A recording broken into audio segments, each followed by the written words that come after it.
Good evening. The Design Review Board public meeting of September 22nd, 2016 is called to order. Please refrain from talking amongst yourself during the meeting. Please turn off or put on vibrate all cell phones at this time. If you need to talk, please leave the meeting room. Anyone who wishes to speak, including applicants, is asked to completely fill out one of the speaker cards provided at the table by the front door and submit it to staff. Anyone who wishes to be re-noticed about a project that is returned for redesign by the Design Review Board must completely fill out one of the postcards provided at the table by the front door and submit it to staff to receive notice of subsequent meetings. Current DRB agendas are available by visiting our website at www.glendaleca.gov. Please note that appeals must be filed within 15 calendar days of the DRB decision date. The chairperson may reorder agenda items at his or her discretion. This will be roll call. Mr. Malikian? Here. Mr. Simonian? Present. Mr. Benlian? Here. The agenda for this meeting was posted on the bulletin board outside City Hall at or before 5 p.m. on September 15th, 2016. Mr. Chairman, I'm not aware if we have any oral communications. I do not have any oral communication cards. Okay, we have 2 items scheduled for today's meeting. Mr. Chairman. Thank you. We do have 2 items on this evening's agenda, and one of them seems to only have 1 speaker card, which is the second item on the agenda. And I'd like to then reshuffle the agenda. As such, we'll hear the second case first and then move on to the Forest Lawn case. So we'll start off with PDR 1611831. Mr. Kiesel, do you want to start us off? Thank you. Good evening, members of the board. The first item this evening is Design Review Case Number 1611-831, a review of proposal to construct a new 1-story, almost 2,600 square foot single-family residence in the R1R zone, and the floor area ratio district in this area is 2. There's also a new detached garage being proposed as part of the project. Currently, the site is vacant. The project is located at 4000 Bouquet Street at the terminus of this street on an approximately 33,000 square foot lot with an average current slope of 63%. In February of this year, the Planning Commission approved a variance request for this house to allow a 5-foot interior setback instead of a 10-foot interior setback, which is the minimum required typically in the R1R zone, as well as a ridgeline exception to allow the proposed house and garage to have a flat roof, whereas our ridgeline regulations require pitched roofs, and also exceed the 15-foot maximum height limit. The site is large and irregularly shaped. As you can tell, the drawings are in back of you. The majority of the site, if you look at the top right-hand corner, is sort of a cut and fill map. Most of it's green. That's landscaping, but you can tell the site is actually very irregular in shape. Staff believes that the site planning for the project is appropriate. The house is 1-story, and the retaining walls that are behind it, and the easiest way to see those are the elevation and perspective drawings. The retaining walls follow the topography of the site. While most of the neighborhood contains attached garages facing the street, the subject site, or the subject garage, is detached and actually mostly hidden from the public right-of-way. So that's appropriate in this case as well, given the shape of the site, the topography of the site, that sort of thing. Drought-tolerant plants are proposed, including kangaroo paw, New Zealand flax, and coyote bush. There are also, since there are some retaining walls in the back, they're proposing rosemary just adjacent to those retaining walls. And as they spill over the walls, they'll also minimize the appearance of the walls. The mass and scale of the proposed residence is also appropriate for the site and the surrounding neighborhood. It is a one-story house and horizontally focused, and that's the majority of the homes in that area are designed in that way, in that area. That also de-emphasizes the mass of the house. It's a long, thin house. The flat roof, as I previously mentioned, was approved as a ridgeline exception and is consistent with the contemporary style of the building. The main entry is modest in scale, which is consistent with our single-family design guidelines. The design and detailing of the residence is also generally appropriate. And before I just go on there, I did want to note we did have a material board submitted with the project. Staff misplaced it, so unfortunately we don't have something posted on the board, but hopefully we can either get your questions answered or conditioned it in such a way that everybody feels comfortable. So the couple things regarding the design and detailing. The drawings don't clearly indicate, if you see the base of the house, it's a gray cement base, and the upper portion of the house is more tan. And if it's simply a paint color difference, staff would suggest using a different base material.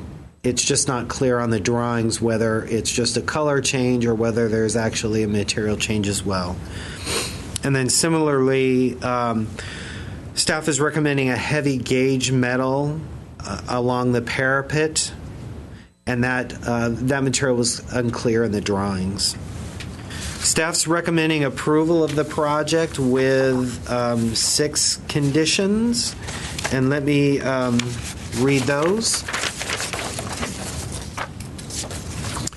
The first condition is the design, detailing, and materials proposed for the the first condition is the applicant shall submit decorative driveway plans for review and approval by staff. The second, the applicant shall provide a vertical section depicting the placement of the windows within the wall for staff to review and approve.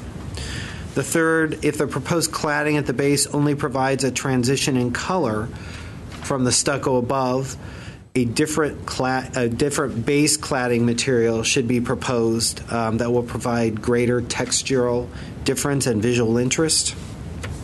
The fourth condition, revise the drawings to indicate the material proposed for the cornice or parapet cap. Use heavy gauge material or metal or other material to provide a crisp, clean line across the entire parapet. The fifth, show downspout locations on revised elevations. And then the sixth, the trash enclosure shall be relocated outside the interior setback. So that concludes my presentation. The applicant is here to do their presentation. Thank you, Mr. Kiesel. Thank you. Do we have any questions for staff? Thank you. So with that, we'll go ahead and open the public portion. Mr. Hagopian, do you want to start us off? Yes. Good evening, Mr. Chair and board members. For the records, if necessary, my name is Edward Hagopian, 220 South Kenwood Street, Suite 210, Glendale 91205. That's my address. I don't have much to say because it's so simple project. Maybe a few things that 5 feet setback is only in that location here. And, this area is all city properties and nobody will build a house. But then we have here and here, the interior setbacks are, of course, according to the existing current zoning codes. That's one thing that I can say. Other than that, for the driveway, I think we have mentioned in the site plan that to be grass-crete. So if it's acceptable for you, we'll keep that to be a grass-crete. Otherwise, if you have other options, suggestions, or recommendations, we'll do it. There is an oak tree in this property that is far from this structure that we are building. And I don't know what else to say because it's a very simple project, one story. If you have any questions or... I have a couple of questions for you, Yes. sir. I'm looking at your section CC, which is on page A6. A6. Trying to understand the roof itself. You're showing double roof framing on the top and the bottom and the ceiling. So I'm not seeing any kind of a direction of the slope of the drain or gutters or anything. Is that something The that... gutters will be inside the walls, no exposed. So the height that we're looking at as far as the building height is the highest, and then all the roof framing and everything will happen behind the wall? Or are we going to see the slope of the flat portion of the roof? No, the maximum height at the slope, excuse me, at the top of the slope will be 15, cannot be higher than that. I understand, but what I'm saying is this section right here and this section, it's flat. So what I'm saying is if this thing is going to drain back this way, is the wall going to stay where it is and the roof framing is going to slope inside, or is it going to, you're going to see the lower portion? No, will be sloped behind the parapet. Behind the parapet? Yes. Okay. And the second section, which is this one, have you looked at, by removing that extension of the wall and then introducing some sort of a green roof or something that it becomes part of the whole, getting rid of that extra retaining wall that it's there. Has that study been done? I don't know if that is proper for this project. I spoke to the building and safety. The way we have designed two retaining walls, it's okay for them because it's 15-foot distance on the back of the top of the wall. Hits the dirt, not inside the dirt. So Okay, that's all I wanted. Thank you. Do we have any more questions for the architect? Okay. Thank you, Mr. Lebovian. Is there anybody else in the audience that would like to speak on this case? If so, you could come on up, state your name for the record, and fill out a card afterwards. Okay. So with that, we'll go ahead and close the public portion. Mr. Malekian, you want to start us off since you had the questions? I'm fine with the project. To me, it has a lot of potential of kind of getting into the next level, but I think it's fine if no one's complaining or objecting to the project. Neighbors or anybody on the staff is supporting it, then I'll go ahead and support it as well. Some suggestions. I think it would be a good idea if the windows were a little bit more custom rather than standardized, windows that are placed, but it just feels a little bit more commercial, like an office looking, but it is what it is. If the applicant likes it and the architect likes it, I'm okay with it. Thank you, Mr. Malekian. Mr. Billion. I agree with Mr. Malekian. I think it's a well-designed project. It's one story. It fits within the neighborhood. Looking at the renderings, it just fits well in terms of like the way you step the retaining walls with the contours and all that. I think it's and the size is generous. They can build like 5,000 something, and they're building only half of that. So I'm fine with it. Thank you. I concur with the board members. Do we want staff to go over the conditions as stated? And also, are there any of staff's conditions which we do not agree with? I agree with the 6 conditions. All right, then can we, Mr. Platt, without repeating the conditions that are already in the staff report, is there anything else that you'd like to kind of bring to the record as far as what's been mentioned. We didn't hear from the applicant whether there's a change of materials, so if the board could let us know if that's a concern for you at the base. And then there's also Mr. Malikian's comment about the windows, if you wanted to discuss that more. I mean,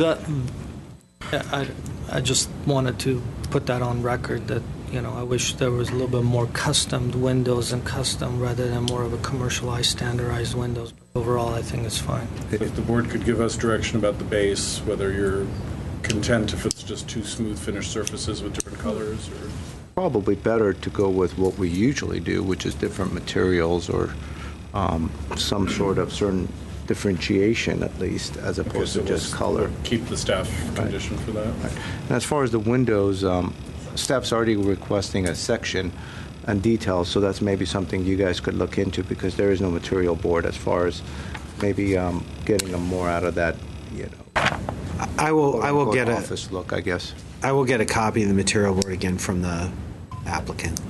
Okay. Yeah. Can we, can I entertain a motion then? I'll move to approve the project with the 6 conditions. I'll second that.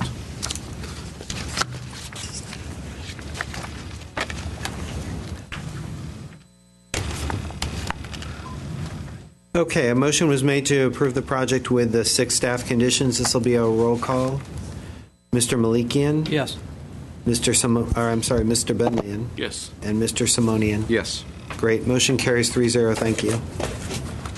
Our next case is PDR 1520750. Mr. Joe is our case planner. Are you ready to start us off? Ready as I can be. Thank you, Mr. Chair and members of the board. I'm going to approach the board and kind of slide it over and give my brief presentation.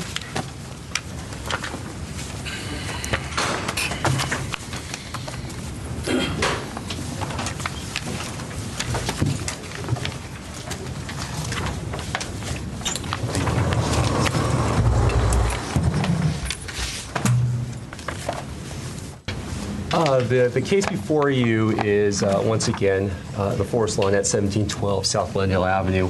The proposed work for this project is approximately a 10,000 square foot of non-occupiable floor area for wall crypts, columbaria, walkways through a garden area to accommodate an additional approximately 800 ground interment sites and approximately 800 above ground interment sites.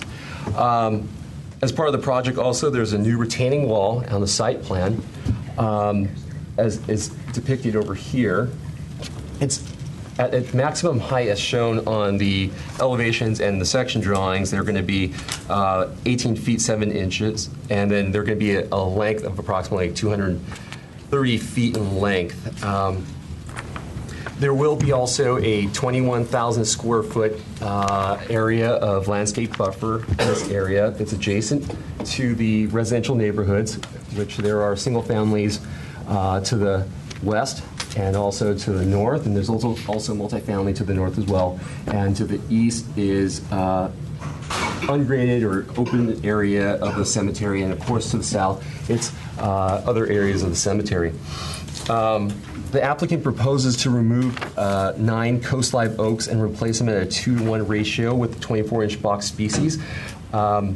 Also included in this project is there's going to be 3,500 cubic yards of cut, and there's going to be 4,000 cubic yards of fill. Overall, it's going to be balanced. That cut will be from this portions over here on this cut and fill plan, and it's going to be filled in this portions over here. The additional fill will be from other portions of the site and will not be imported from elsewhere off-site. So there will be no additional trucks bringing material onto the property. So once again, it's going to be filled from other areas of the property. The average current slope of this project area is approximately 11%. The existing property, once again, is forest lawn. It's a very large site. It's approximately about 305 acres. It resides in both the city of Glendale and largely in the city of Los Angeles. Within the city of Glendale, it's in the CEM zone, which is a cemetery zone.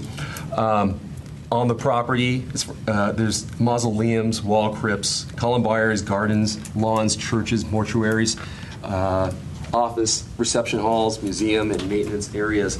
The project site, because we're running out of space, it's as was also in your packet, is this area on this northwest corner of the site. It's approximately 0.7 acres of the site. Within this project area, it's Mr. Joe? sure. The multifamily that surrounds the project site, is it City of LA or City of Glendale? In this These- zoning, these yes. structures over here. It's better described over here in the zoning map. In this orange area, this is the multifamily zone, and the green are single family. So bringing it over to the site plan, you can see as it abuts over here, and there's multifamily, and there's like a parking structure over here. As I'm going to describe in my site planning, the retaining wall comes as close as 25 feet to the north property line, and the buildings are set back significantly further away from theirs. From the single-family homes to the west, it's approximately 105 feet to the retaining walls, and then the columbarias, and the wall crypts, which are going to be dug into the slope, which it downslopes this way, so it's going to be set into the slope and going to be parallel to Cathedral Drive, which it has access from a private road. This is a internal circulation of forest lawn. I see. So, a couple of questions then. These apartment buildings, are these, well, these structures, are they City of Glendale or City of LA? Yes, I failed to mention that. Yes, the city of Glendale. And so how does this site fit into that overall zoning map over there? This site here, it is at this corner, this portion right here. Okay. Okay. And you were saying just very quickly then this is the street, Cathedral Drive, and then more or less this green area is going to be about the same elevation as the street, and then we have this new structure that's actually part retaining wall and part new program. Correct. As you can see, as far as this rendering, would be from Cathedral Drive.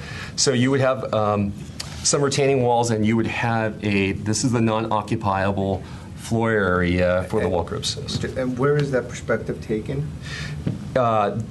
On the plans, it's behind here, but it is from Cathedral Drive as if you were looking at from this point, this perspective from here. Okay.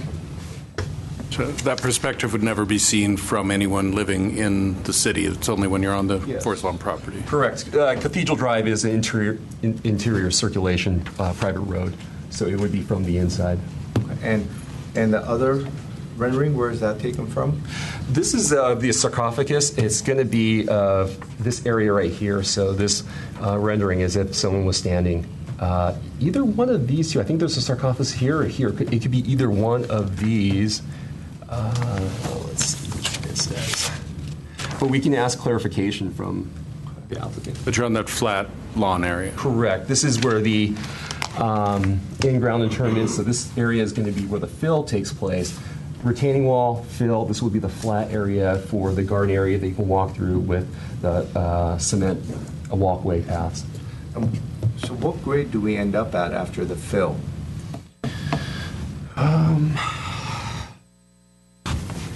So it's at 600 here, and it's going to be about 580, 583, 585. So it's going to be approximately. 20 feet. Sorry? 20 feet. Yeah. So the retaining walls basically go high enough where they kind of form sort of a guardrail, for lack of a better explanation, and then they're retaining the rest of it. Yeah, that's correct. They're going to have some architectural or I think they call these sarcophagus. It's the marble white stone of something of a traditional style of a cemetery, of a design of a Sculpture there. a sculpture. Thank you. Okay. Thank you. As part of this project, staff did conduct an initial study, which was provided with your packet and posted online. 4 mitigation measures relating to biological resources were included with it. They're all, once again, in regards to biological resources, it's in regards to the 9 trees they're proposing to remove. One of the mitigation measures is to replace them at a 2-to-1 ratio with of a plant, or I'm sorry, of a tree that is indigenous and protected of the city's list, which is bay laurel, sycamore, and oak. As part of the mitigation measures, this would be to the satisfaction of the board and to the urban forester. So we can talk about the type of tree that could go within this buffer area and the locations of it. The other 3 were mitigations concerning to biological monitoring of the vegetation and clearance and cleanup.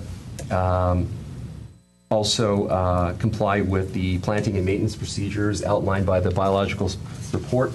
And last one was about biological or any wildlife in the area. There was a biological assessment conducted with this project area or the site. As part of there were no protected species spotted or observed. However, just to make sure, prior to pulling permits, one of the mitigation measures was to confirm there were no nestings of any birds or migratory animals or birds were on the site before grading or construction occurs. So as seasons change, if this is approved, Forest Lawn is amenable to have another survey, or I'm sorry, have another biologist confirm that no nesting is occurring on the site, and they can address it concurrent or accordingly if something is observed or nesting is observed at the time. During the 20-day comment period of this mitigation MND, or mitigated negative declaration, several comments were received for support, but also as well as for concerns. Of the ones that we did for concerns that we heard were from Rondi Werner, the president of Adams Hills Neighborhood Association, Mr. Nelson Daza and Mrs. Tanya Torres, Margaret, and I hope she forgives me if I mispronounce this, Says, Chris Welsh, and Mary Baldwin. In summary, what their concerns were, there is a failing wall that's adjacent to the single-family residence, and which is located at 400 Mission Road, which is this street that's adjacent to the cemetery site.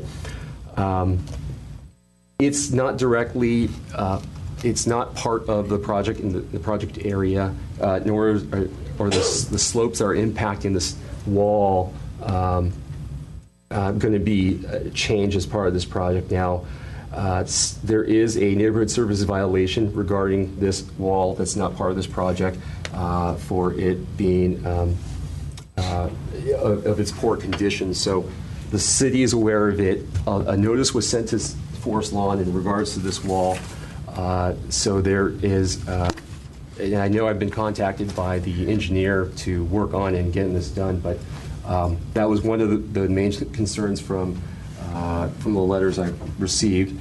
Other concerns, in short, were slope instability and landslides for this project that may or may not occur, but staff has provided within its comments in regards to its analysis and how it's not going to be an impact to it. The area is generally 11%, the average current slope. Most of the fill will be, the cut and fill will be balanced on site. And it will require necessary permits for building and safety and public works as far as engineering and grading and so forth. But other concerns once to move on were global warming impacts, removal of mature trees, which specifically talking about in the past of removal of a pine and eucalyptus, impacts wildlife, the xenos of a red squirrel, noise generated from landscaping and heavy machinery for maintenance, pollution from additional interments, cremation, and construction, concerns of users, visitors accessing into the landscape buffer area, which is over here, and maintenance of irrigation systems. That's mostly because of in the past when it was non-automated.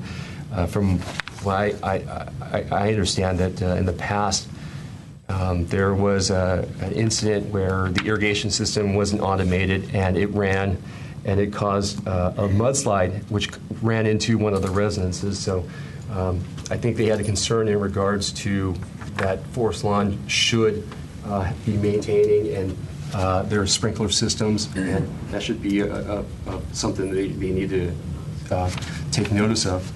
The last one is the impacts of that these protected 9 coast live oaks should not be removed.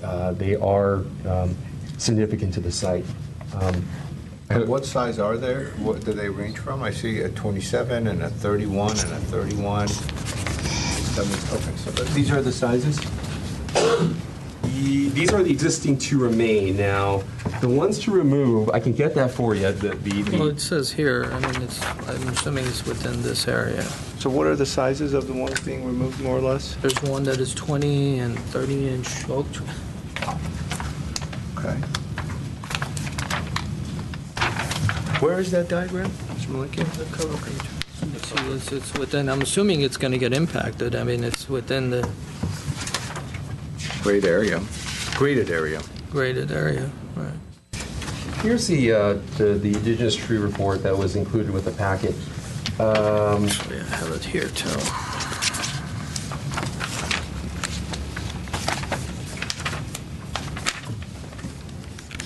That's right. Yes, that's correct.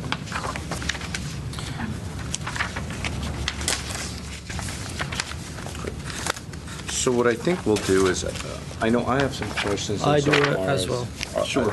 You know, the protected trees are going to be removed, but you might need a few minutes to kind of orient yourself and look through them. Sure. And so, have you concluded your presentation? No, I haven't. Okay, that's what I thought. Go ahead then. I will try and make it brief. Let me put this back. But just going on to, as far as our general things that we analyze as far as design review, site planning, staff feels it's overall well-sited. It will be, once again, 105 feet up with the retaining wall to the single families to the west, and it's going to be 25 feet. This is the retaining wall to the north property line, and the buildings are already set back significantly further away, and in proximity maybe another 50 feet or so are going to be the columbarias and wall crypts. Mass and scale overall, you know, the architectural concept is in keeping with the other existing wall crypts, columbarias and retaining walls, which is existing elsewhere in the cemetery.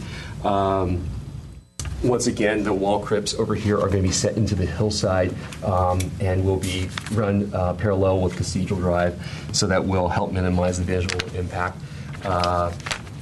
And also the retaining walls, as you can see on the elevations, they do have some breaks, so it does break the massing, so it's not just in one plane. Detailing, it's going to be of smooth concrete finish with painted and beige tones to blend into the hillside. It's going to have also precast concrete balustrades, granite stone, cast stone, and white marble, and also concrete walkways. Additional comments have been received since staff had routed the packet to you. Approximately about 20 of them were received. They're of support and of concern. They were part of our package. There's additional ones. Oh, yes. In addition to what we have. Yes, and staff has addressed or written responses to all of the concerns. As far as there should be a final M&D, and it should be tabbed in. Here it is. It should look like this right here. It's right there. Okay. For you, sir. And these are the additional comments then? These are additional comments. Okay. This right here, as far as the final mitigating declaration, it has the copies and received during the comment period.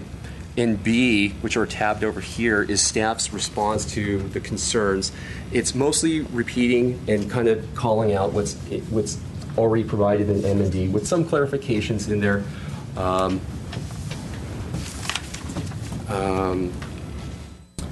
Second, the last thing I kind of want to take away from this was since the original comments by the urban forester, which was Anne Marie Sheets, who was the urban forester at the time, has retired, and Jeremy Kahn is now who's here also as well, has additional comments in regards to the project. Overall, it's in support of the project. However, prior to any permits being issued, he would require the arborist report to be revised to have an accurate inventory to address the existing trees of its health, the preservation methods, and to call out how it's going to be preserved. What I wanted to conclude before for any additional questions, of the concerns, I did my best to try to summarize the concerns. All of the emails that the concerns are provided with you. They're within the packet for the final M&D as far as tab A, which is the copy of the letters. They're outlined with notations of whatever the concerns are, and they're accordingly addressed with the same numbering on there. So I guess that concludes staff's presentation. Myself, as well as the urban forester, Jeremy, are available for questions. Malikian? Thank you. So I have a question in regards to retaining walls, or the walls that are facing, say, north or say west, I guess. So the first question that I have is, if this project, first of all, how does planning perceive the wall there? Is that a structure? Is that a deck? Is that a, what is that? It's a retaining wall. It's a retaining wall. Okay. So, and the deck behind that people will ultimately will congregate and will stand there as a railing height, that is still considered as a retaining wall and not a deck. Correct? Correct. Okay. So, from my understanding and for public's understanding, if, for example, if this was proposed in a single-family house and the property below looking up, what would be the maximum height of the retaining wall, as you call, with the retaining, exactly this condition, what would be the maximum height allowed in a single-family house? For a new home? For a new home. Keep in mind, this is the cemetery zone. It's not a single family. But if it were a single family home, the maximum height would be 20 feet. No, sorry, 10. No, 13. No, let me just double check the code really quick. I don't trust my memory. But I think Mr. Collin would know that answer. Are we talking an R1R property or R1? R1R. An R1R property, if it's upslope from the street and the wall is hidden from view from public right-of-way, sorry, Dennis, it can be a maximum of 15 feet high. That includes the railing. I think his Railing question is was separate, if it was or a any building. freeboard. It's just a portion that's retaining. Generally, we don't have railings on upslope retaining walls behind houses. So. But you would have a deck, correct? So you would have a back of a house, a deck that has the retaining wall and then the railing. Yeah, and I see where, this is a highly unusual situation that's not comparable. I'm trying to kind of get a grasp of how I would look at this and perceive this as people, because, as it said, it's 300 acres, and I'm dying to understand why this specific location, which is about You shouldn't say about that. 25. Well, I shouldn't say that. People here will take advantage of you. Well, to answer your ticket over there. I think what you're referring to is of the whole site. Why is this Why project this specific location, and why within the 25 foot of I'm assuming that's the property line, correct? Or this is the property line, correct? Yeah, Correct. That's right. So out of the 300 acre, this specific location is chosen, being that it's the closest part of the apartments, and looking up, you're looking at about 15, 18-foot walls. I mean, that's what we're looking at. So, With intervening landscaping. right. And now that's the second question that I have for the urban forestry. Being that it is on a downhill side, substantial downhill, right? Mm-hmm. And majority of those trees have been there for a very long time, correct? So now we're going to be planting 2-to-1, meaning how many is it, 18, 19? 18. And we're removing and we're disturbing the dirt above. Correct. How does that going to impact how is the survivability of these trees being in the slope and the impact that it's going to have, the retaining walls below and the houses and stuff? Has urban forestry looked at that? And they... As far as I've been out to the site several times and looked at it, it's sort of difficult to get a great idea of where everything is because it's so covered in brush right now. I think certainly farther away from the actual wall itself, the survivability would be pretty good. I mean, we'd be planting coast live oaks, and this is the kind of habitat they grow up in, which is these poor, disturbed soils. That said, it would be improved if they did some minor landscaping maintenance stuff like irrigation, mulching. That would all improve the outcome of these trees. Yeah, 16 oak trees within that small environment, small area. I mean, the purpose of an oak tree is to grow and to be 20, 30-inch large. And putting all of these together, how does the survivability of these trees, and I mean, has that been studied? Of course. So in terms of like a general long-term strategy, we'd always plant more than we'd expect to be there at maturity. So in this case, we're kind of saying that we're going to plant 18 now. Perhaps in 20 years, we'll still retain those 18, but in 50 years, we'd have it down to maybe 12. And ultimately, after 100 years, when the trees were mature and as large as they were going to get, we may have only 6. So in the sense that this will kind of maximize the cover while the trees develop, and then eventually they'll compete with each other. And that's typical. It's normal for a forest situation. And so we kind of want to mimic that in a sense and sort of hedge our bets by providing enough trees that eventually we can have the full canopy cover.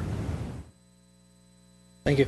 Mr. Malakian, I think what you were getting at for single-family structures in the R1R zone, it would be 25 feet for a single-family home with 28 with a pitched roof.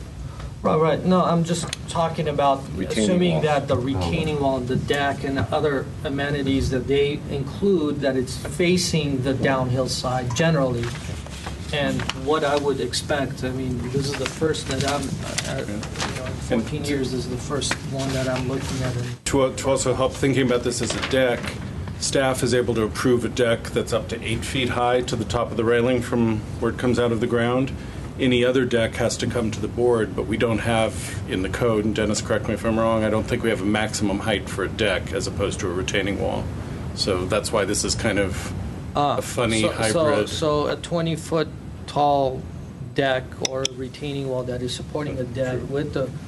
I'm sorry, if I may, Mr. Chairman. Typically in your, again, R1R zone, decks would be considered like an accessory structure, so your maximum height would be 15 feet measured from where it comes out of the ground to the top of the rail. I apologize. You know, by these sections here, its maximum height would be 18 feet 7 inches, but that's to the top of. It looks like this is part of the barrier parts as you see in this right here. So it's not 18 feet 7 inches of retaining, and then plus like a freeboard for railing. But these section cuts here provide some detail as it goes through the site here, and the key plan is provided right there. Thank you. Mr. Billion, do you have questions for staff? Mr. Joe, several questions, additional questions. As a follow-up to Mr. Malakian's question as to why of the entire 300 acres we're choosing this portion, that was a question I had as well. And I don't think there was a answer. So was that something that was discussed with the applicant during the process? I think the applicant could best, but this is an area that's unutilized as part of the cemetery. It's mostly used for like staging, and they do have some fill that they have over there, but perhaps they can best answer that. Yes. The second question I have is, these garden areas that are being created, that are depicted in, let's say, this picture, like a private garden. Yes. Are these intended to be just an area that one would, I guess, sit and ponder some thoughts at, or are these areas that are going to be used as actual burial spots? That's a good question. Perhaps we can refer that back to the applicant. We believe they're burial sites. Yes. Similar to the other forest lawn, where they've created these kind of garden areas in the newer expansion area? Yeah, with flat headstones. Okay. Okay. So I guess, to best of your knowledge, is the designer, architect, whoever's designed this project, were they the same ones that designed the forest lawn expansion? I'm not too sure of the information. I don't know. Okay, so my final questions, which I'm hoping you might be able to answer, are in our package were these views as to what we would see from the adjacent streets, and I think, you know, this and this are, Yes. are the walls. So on the left side, where is that picture taken from? Roads End nearest to the public vantage point. So Roads End. The west. Roads End. So Roads End is, here's the job site here, so you can see that outline over here, and Roads End is on, as it goes along here. So it, from this. So somewhere here. Correct. Yeah. Correct. Here, this way. Correct. Okay, and the one on the right, which is Cypress Street? To the north. Correct. That is to the north, and that would be along here, where the multifamily and then the single families are over here. Okay. And usually with walls of this size, with retaining walls, we would ask for some sort of a veneer, some sort of a stone veneer, and we would have asked maybe for multiple retaining walls to break up the mass with vegetation between them. Was that discussed during the process? To minimize the mass of these walls? Well, we did. It was outlined by the architect as this would match mostly with the architectural style of a traditional cemetery. This is a hillside area. However, we feel that with the mitigation measures, it could effectively mitigate some of those concerns. And prior to Dennis being involved in the project, we did talk about veneering the wall. I believe there were some cost considerations. There was also discussion about the distance. You know, will the veneer be discernible as opposed to a painted or an integral color finish? But it's definitely something that was discussed, and you can bring that up with the applicant. Okay. And I had one more question.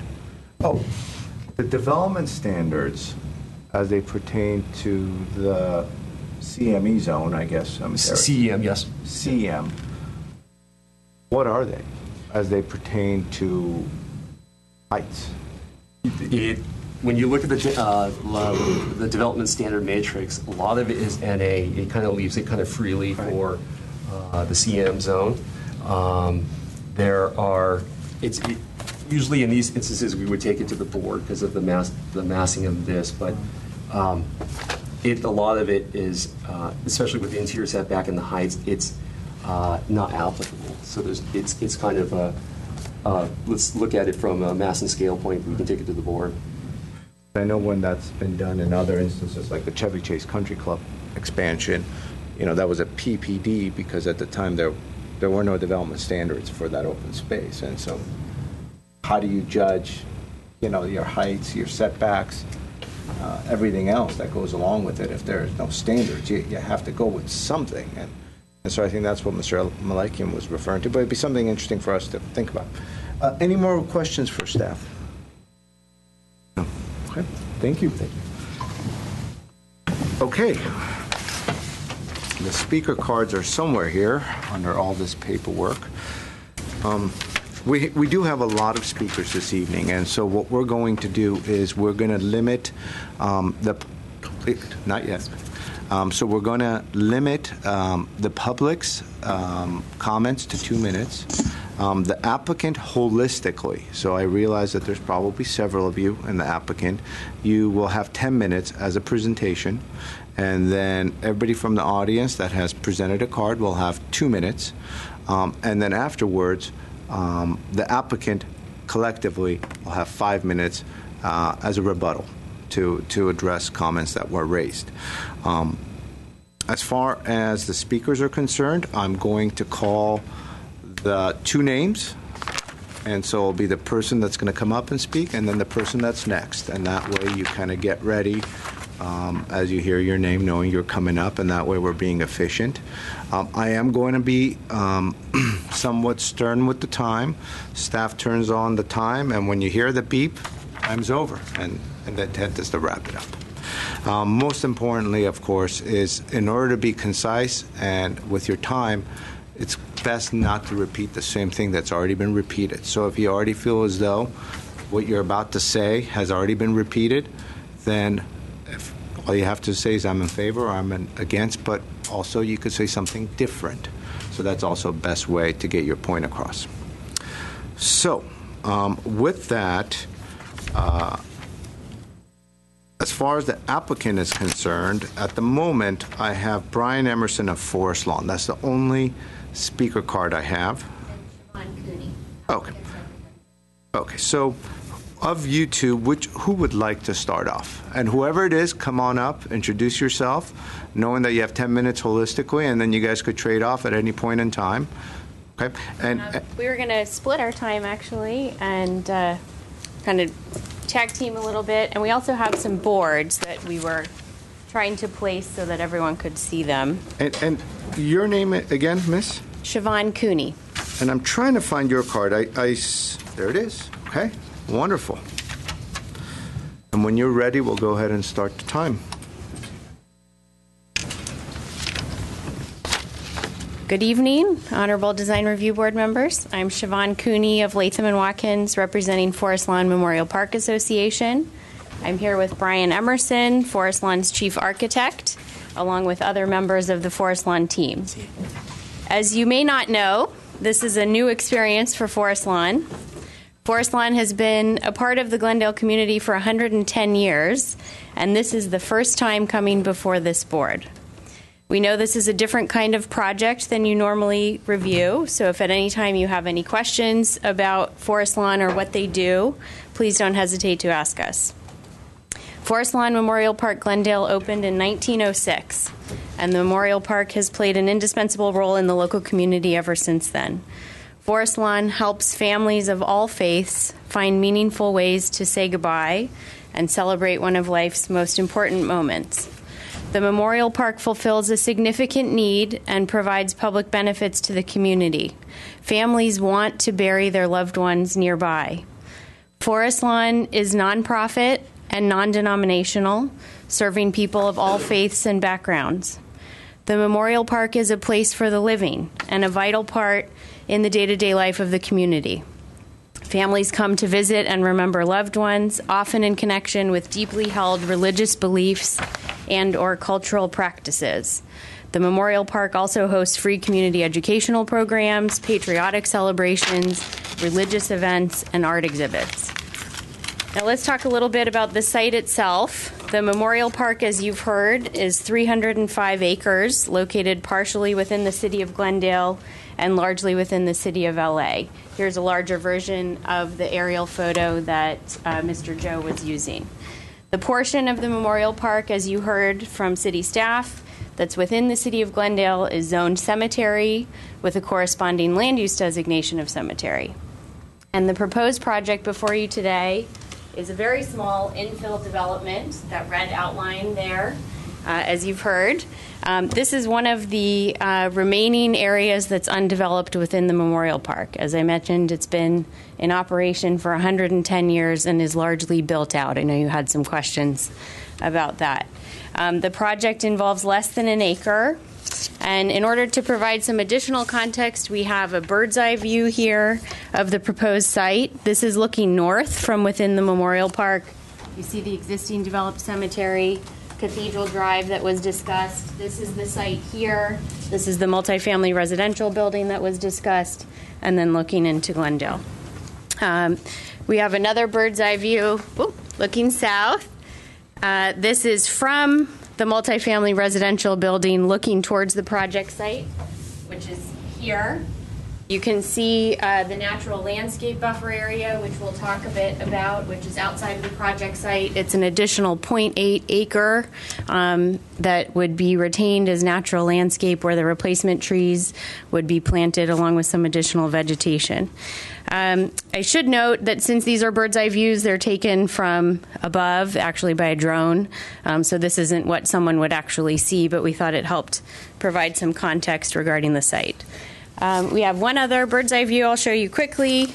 Again, this is looking from above, and this one is looking west. And you can see the project site here. Again, for reference, the multifamily residential building down the slope, the parking lot, the property line, and then here's Cathedral Drive and the interior of the Memorial Park. And now that you have some orientation to the site, I'm going to turn it over to Brian Emerson, Forest Lawn's chief architect, who will talk a little more about the project itself. Thank you. Thank you, Siobhan. Good evening. My name is Brian Emerson. I'm the chief architect at Forest Lawn.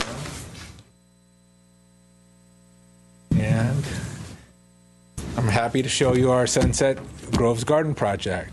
As you can see, this is a color rendering, a bird's eye view again of the site, and to talk about some of the issues. These are this level area here is the garden area. It's almost over 21,000 square feet of the 3/4 acre, so it's about 2/3 of the project is just garden area, which is this open lawn area and the gardens. They will be for a single family to purchase in these gardens here. This is what we call a sarcophagus, and I'll be getting to you. This might be beneficial since a cemetery isn't really what we look at as far as property types. This shows our different property types, which is there's a wall crypt here, which these wall crypts are where they do caskets or cremated remains are put in a vertical presentation. This is a columbarium here where they do put in cremated remains.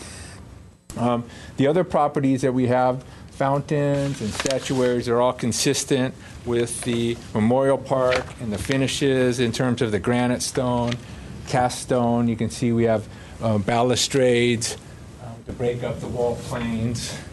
The project's also consistent within colors and textures, within a harmonious. I mean, whoever's walked in our park it's very unifying and harmonious as far as our building, and all of our elements are consistent, and we take a lot of pride in our buildings.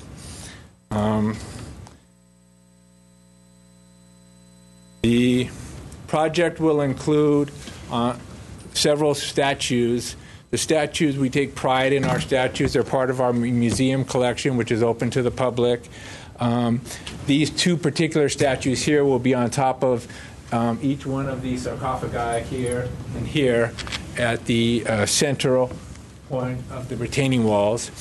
They're by a renowned Italian artist, Dino De Ranieri, and they've been selected specifically for this project.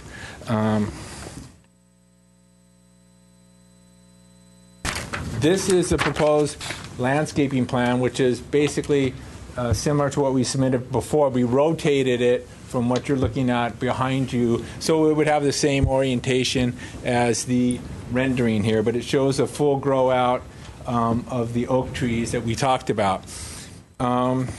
We also are proposing now, and this is new, wasn't part of our original submittal, that we realize that that these oak trees will take some time to grow, and so we're proposing just in the interim to plant native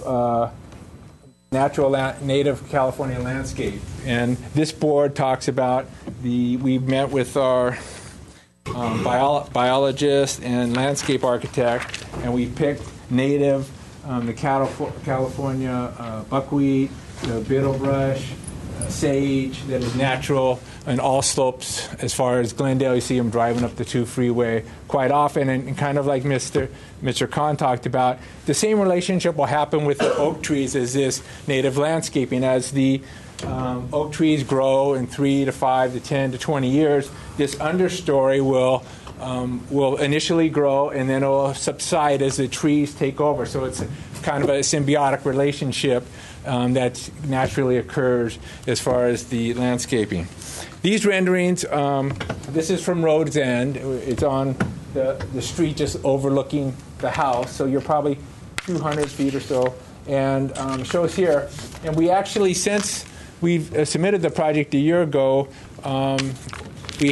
we thought possibly to that greening, painting the walls green would be a little bit more blend in with the natural landscape, the oak trees and things. So we're proposing a conifer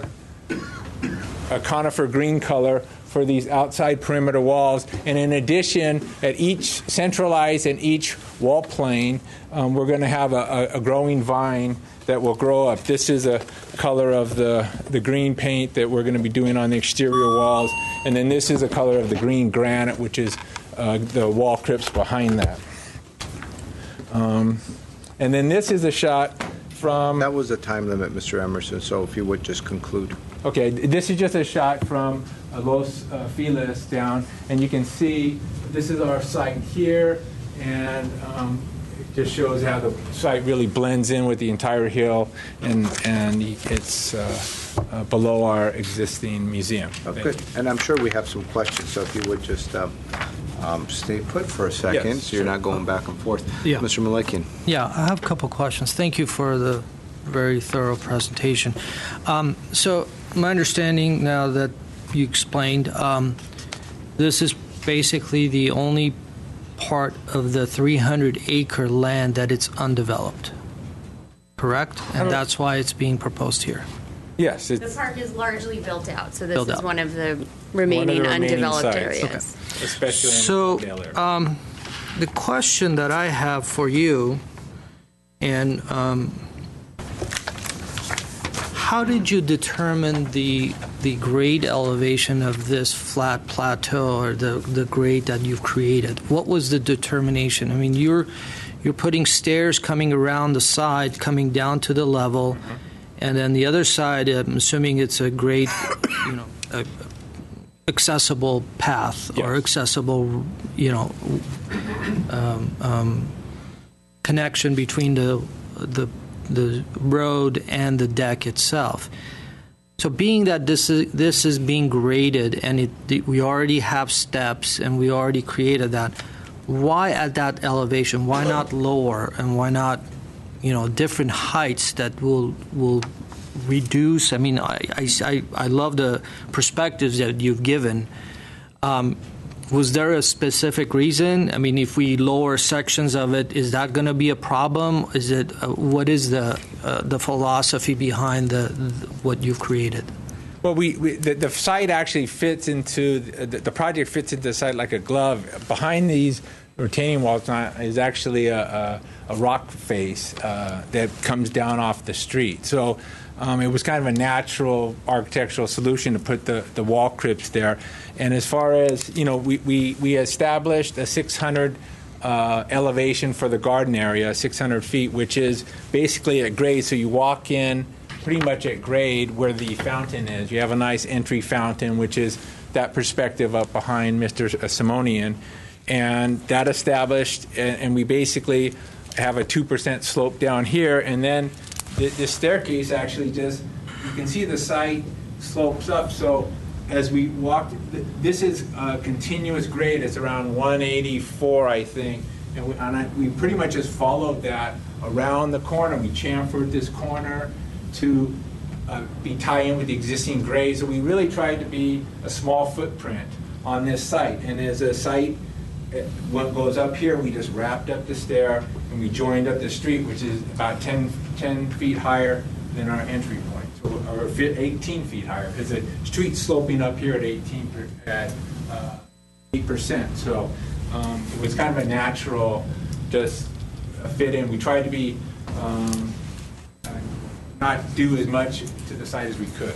Okay. But if I may, just to follow up to Mr. Malikian's comment, if you're doing all that cut and fill in that area, I mean, and what you explained right now, still you can drop the side and hide it from all the single family on the side and just screen it in a better way, and still you can get the same thing you're trying to do, correct? I mean, dropping the site, we have to have... Dropping the grade, I mean. We have to have, access to our interment property as far as level site. So let's say if I was to push this down the street 20 feet, one is going to get closer to the homes. No, we're not talking about pushing. We're not talking about relocating. We're talking about the grass green area lowering that. Coming down 6 Coming feet. down a foot to, what is that going to do to your project? But our access is, like, you would think of like a hospital. When we bring caskets in and our interments, they have to be done at a level area. So to do that would be a challenge, definitely. Okay.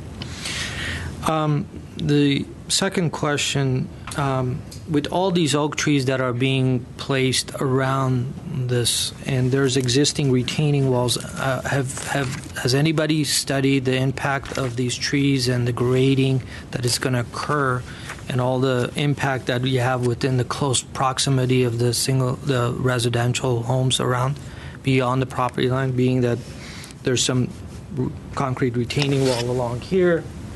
I don't know what that will do with all the planting that you're proposing along here, and also this close proximity. Has anything been done? And a civil engineer or anybody has looked at this?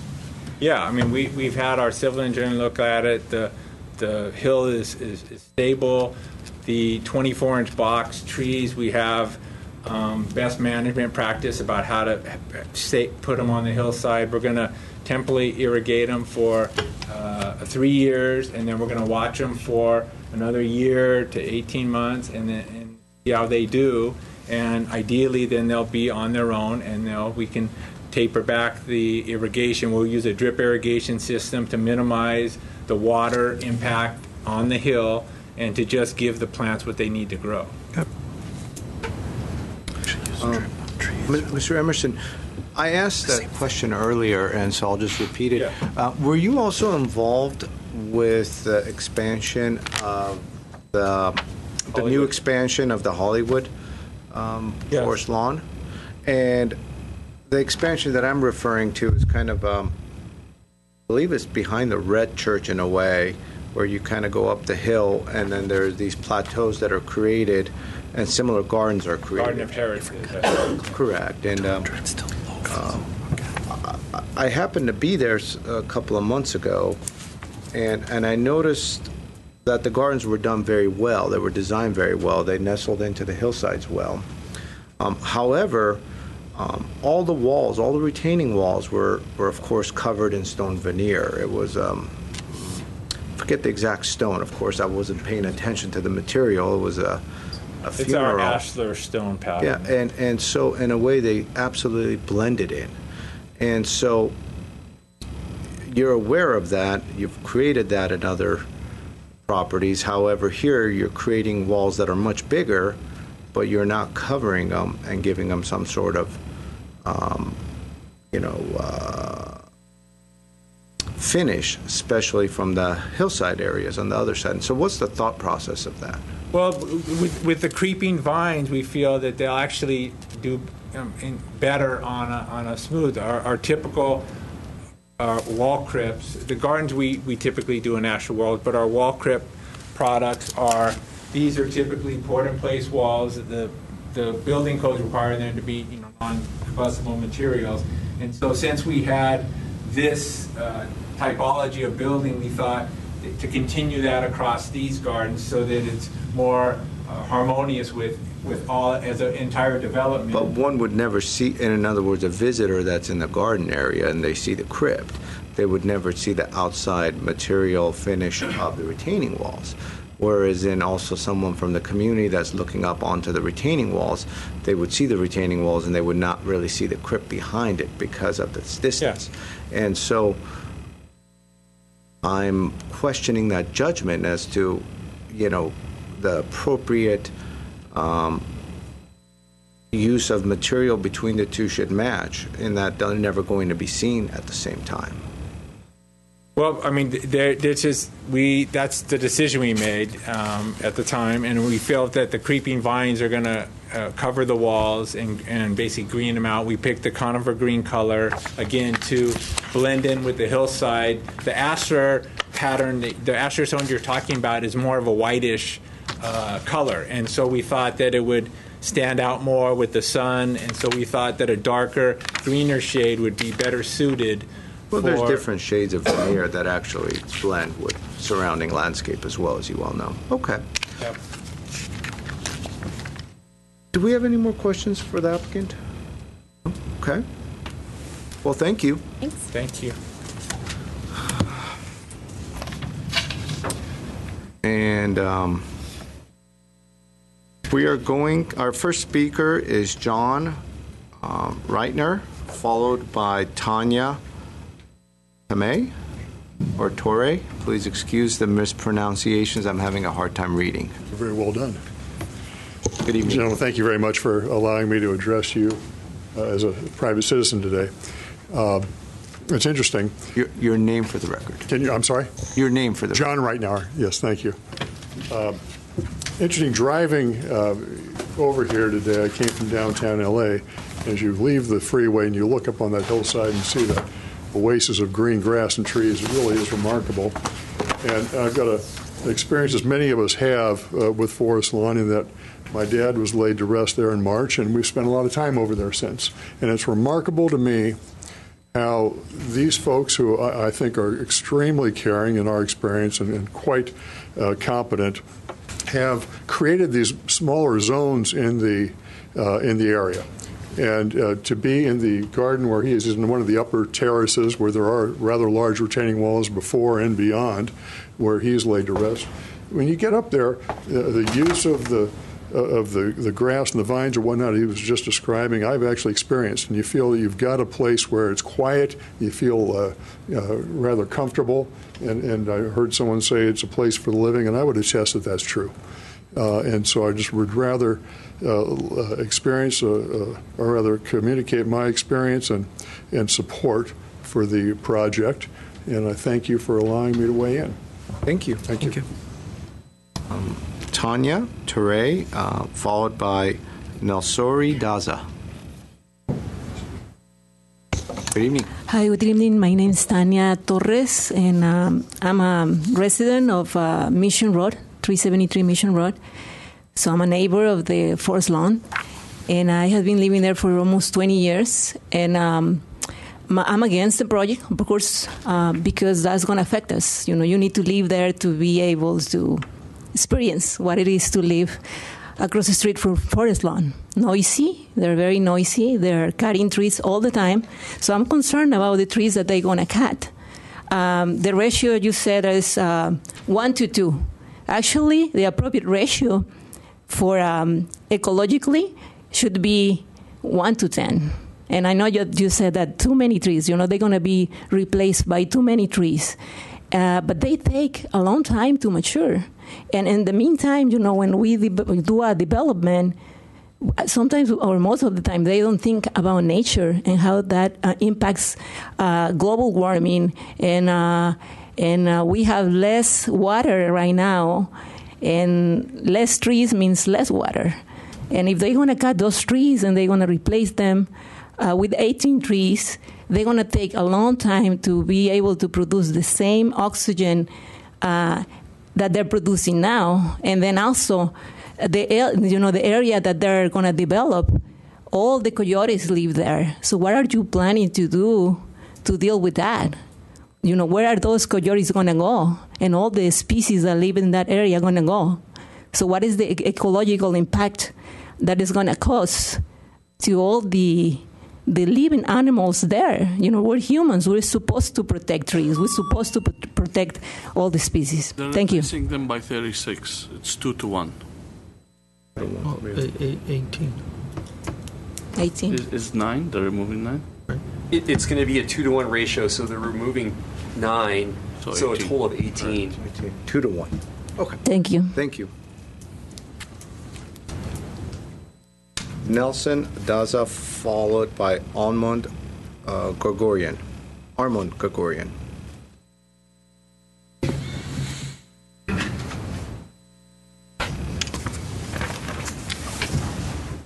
Good evening. My name is Nelson Daza, and I have also lived in the same area with my wife for about 10 years. And I've seen as systematically forest lawn has cut proportionally too many trees. Really, we should have, we will be planting, as she said, the trees 10 to 1, not the other way around. This deforestation causes ecological impact on the environment that affects not only all the diverse species that live in the forest lawn, but also the residents on Mission Road and Glendale and the planet. Less trees are equal to more heat and less rain. We're very concerned that this project will increase the deforestation in the lawn and forest lawn and its vicinity, including our trees, our street trees. This concern is because of the day practices that Tanya has described, where we have a lot of noise and pollution coming from forest land, whereas they are not concerned with the neighbors. They haven't been very good neighbors, so we didn't expect that this was going to go well. One other concern we have is that this project is going to augment the internment population, therefore bring in more pollution. For example, the more cremations you have, the more construction you have, you make more room for graves, but it also brings more traffic, for example, and smogs will bring more, which will bring more smog and more noise. It takes great science to know that the more we cut trees and cement over lawns, the more we decrease vegetation, which increases drought conditions. So instead of contributing to increased rainfall, forest lawn may be joining other corporations as major participants in global warming. Thank you, sir. Thank you very much.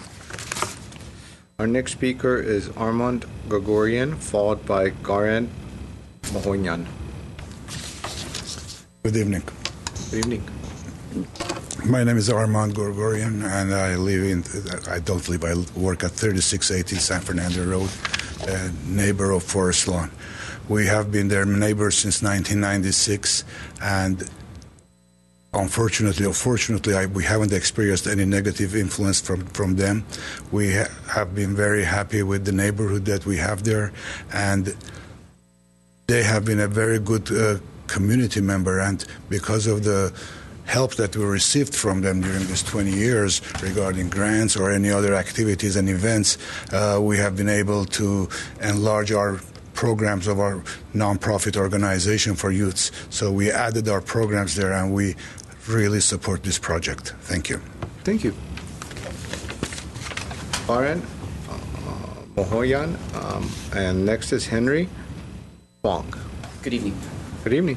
Good evening. To reiterate what my colleague Armand just said, name for the record. Garen Mogoyan. I'm with the board of Home Management Arat, a nonprofit located at 3318 San Fernando. We're basically neighbors with Forest Lawn. I'm no architectural expert, don't know much about ecology. I can... Excuse me. Bless you. I'm here to speak to the impact they've had on the community as far as I'm concerned. Board member of this nonprofit, we cater to at-risk youth. We offer after-school programming, trying to keep them off the street, and Forest Lawn has done a tremendous amount of work helping us with funding. There are several members of the Glendale Police Department, the Fire Department, and lawyers, attorneys, doctors, you name it, teachers have gone through our ranks, and we have people like, organizations like Forest Lawn to be thankful for that. I'm not going to wait for my buzzer to beep. That's pretty much all I have to say. Thank you. Thank you. Henry Kwong, followed by Margaret Hammond. Good evening. My name is Henry Kwong, and I'm quite involved with the Chinese community. And our community have used Forest Lawn for many years. So we, with this project, and I think that it will be open up more spaces for us to use. And whether we are Chinese Catholic, Chinese Protestant, Chinese Buddhist, or any part of Chinese religions, we always feel that the Forest Lawn is friendly and open to all of us. And I believe the Forest Lawn is for all.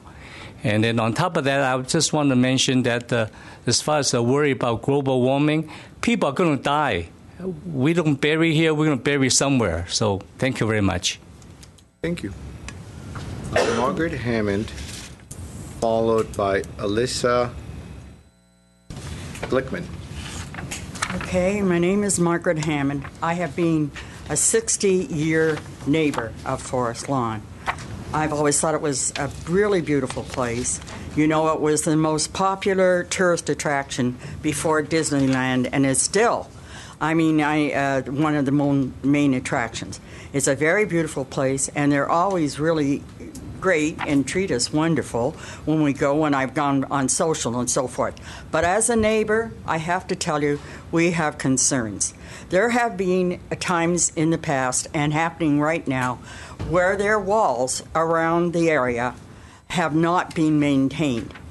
There was an incident a few years ago where the sprinkler broke and the tree fell on the house, and the woman almost lost her life. She was buried in mud up to her neck.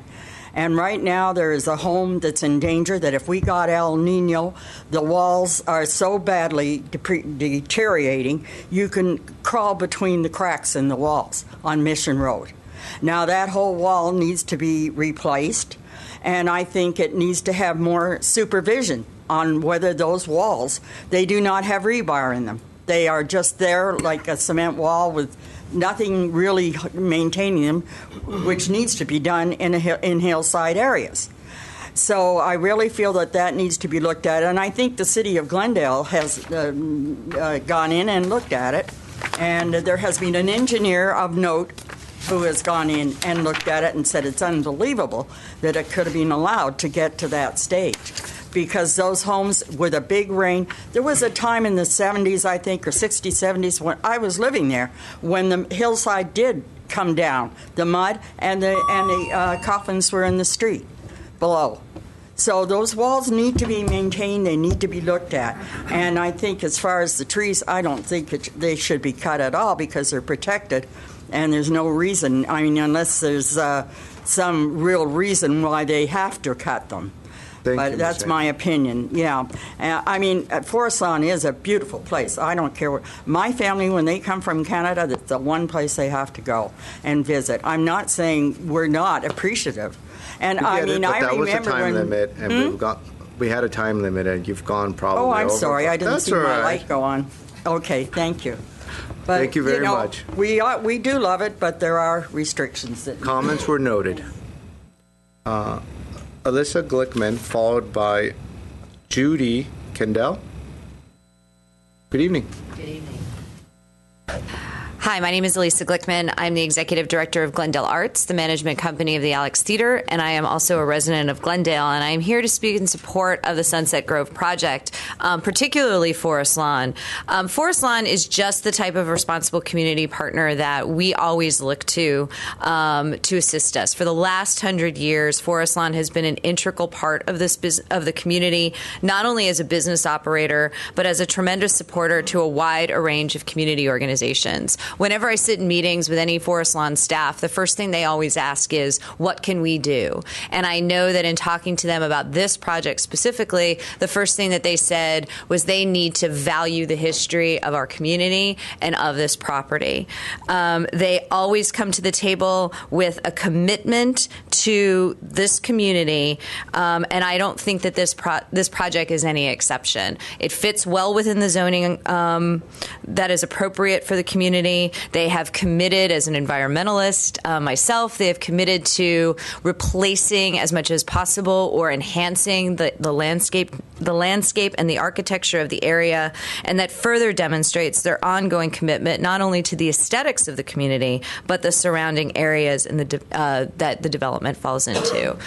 So in gratitude for their tremendous support of all the things that happen within Glendale, we are tremendously supportive of them as operators and of this project. So I thank you for your time. Thank you.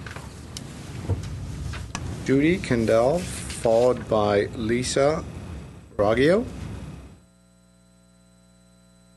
Good evening. My name's Judy Kendall. I'm the president and CEO of the Glendale Chamber of Commerce, and I'm here to speak on behalf of the Board of Directors of the Glendale Chamber, and personally as a longtime next-door neighbor of Forest Lawn.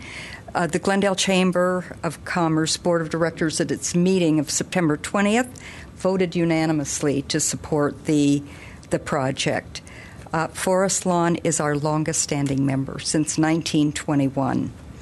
They've been providing cemetery services to Glendale residents and neighbors for over 100 years, and they also provide beautiful parks, museums, art, and that it's known throughout the world. They attract many visitors to Glendale that not only view the art, but they and visit the grave sites, but they dine and they shop in our city. We believe they should be afforded the opportunity to expand their services by completing this project.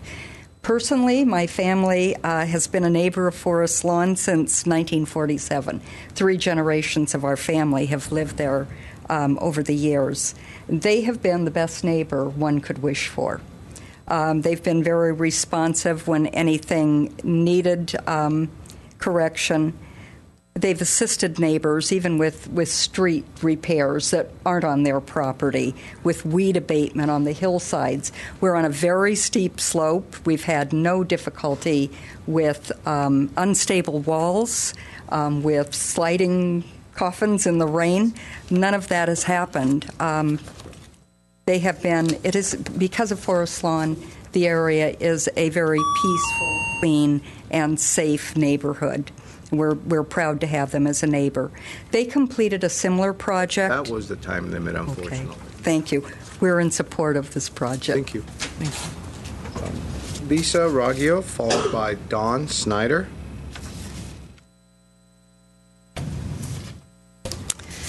Good evening. My name is Lisa Raggio, and I'm happy to be here in support of Forest Lawn and their project. Forest Lawn has a long and strong history of adding value in our community. I was born and raised in Glendale and have been a professional in the community, as well as family members who have been very actively engaged in our community over a long period of time. We believe that they enhance the local area, and I have known them to be a responsible community partner. In addition to the professional work that I do, I run the Veterans Coalition of Glendale and the Verdugos, and Forest Lawn has been a stellar partner in their engagement and activity and support. I also believe that it addresses the needs of our growing community by providing more options, not only for the quality of life, but for the quality of remembrance. Thank you. Thank you. John Snyder, followed by Reverend Vasken Atmajian. My name is Don Snyder, and I have been a resident of Los Feliz and now Glendale for all of my 67 years. And I have 4 generations of family that are interred in Forest Lawn. It was really my father's favorite go-to place when he had visitors from out of town. And I have to say that I've grown up with the beauty of that place. We had someone say earlier that we were going to lose greenery. And I can only imagine what that hill would look like were it not a cemetery. It would be filled with homes. It would be filled with businesses. If you look to the south, the industrial nature of San Fernando Road, that's probably what we would have there instead of what we have. They've been incredible stewards. If you own property there, you know what you have to go through in order to put a monument in your property, because they want it to be beautiful and cohesive and a lovely place for the community to be. I've been on the a committee for Glendale Historical, which has been involved with Forest Lawn. They have been very gracious in what they have given to us as the Glendale Historical Society, and a true wonderful supporter of the community of Glendale. I think this will only enhance the property, and I have great faith in this board that you will make sure that the wall issues and things like that will be handled in an engineering manner that will really support the neighborhood around that and protect the neighbors and who enjoy this resource as well. It's a beautiful neighbor. Thank you. Thank you. Reverend Vascan Atmajian. Good evening. Good evening. My name is Reverend Vascan Atmajian, and I'm here to support this project because we have thousands of family members buried in this facility, in the cemetery, and we would like to have more spaces in order, if we have more people passing away in the coming years, they would like to be buried next to their parents, next to their brothers and sisters. Plus, we have traditions to visit our beloved ones, the cemeteries, few times throughout the year, to place flowers and to say prayers. This is a nice place, and I would like to add that few times a week I'm at Forest Lawn doing services, as you may know. And I can witness that Forest Lawnians, they are very professional, nice people, kind people. They are very sensitive about the nature, about the environment, and about their neighbors. I'm sure there are some organization representatives here, and there are so many other organizations that they benefit from Forest Lawn's courtesy and care. Plus, they have programs such as the fellowship program that benefits the families who are in need, and especially less fortunate families. Therefore, I am strongly in support of this program. Thank you very much. Thank you. Next speaker is Zaven Kazazian, followed by Father Kevin Nolan.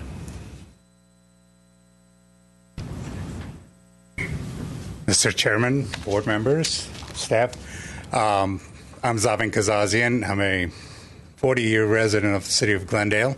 I am very much in support of Forest Lawn's opportunity to expand this project. Forest Lawn, in addition of having some beautiful parks, as anybody who has gone and seen it, they also are wonderful corporate citizens. We have always counted on Forest Lawn to support any projects that we are involved in, as far as because I'm a member of the Glendale Fire Foundation, I'm a member of the YMCA, and we always count on Forest Lawn. But most importantly is the fact that they're good corporate citizens and they are stewards of their properties. I'm definitely in support of it. Thank you. Thank you. Father Kevin Nolan, followed by Chris Welch. Good evening. Good evening. I'm Father Kevin Nolan. I'm from Holy Family Catholic Church in Glendale. Our church has been here since 1907, and we have about 6,500 members. Forest Lawn is oftentimes the cemetery of choice by our parishioners. We probably have about 50 burials a year, and about half go to Forest Lawn. They've always been very receptive of our people, and they're supportive of their faith traditions, as well as inviting them to come back to their place of rest, allowing the process of grieving to take place within the human person. So thank you very much and know of our support. Thank you, Father. Chris Welch, followed by Rondi Werner.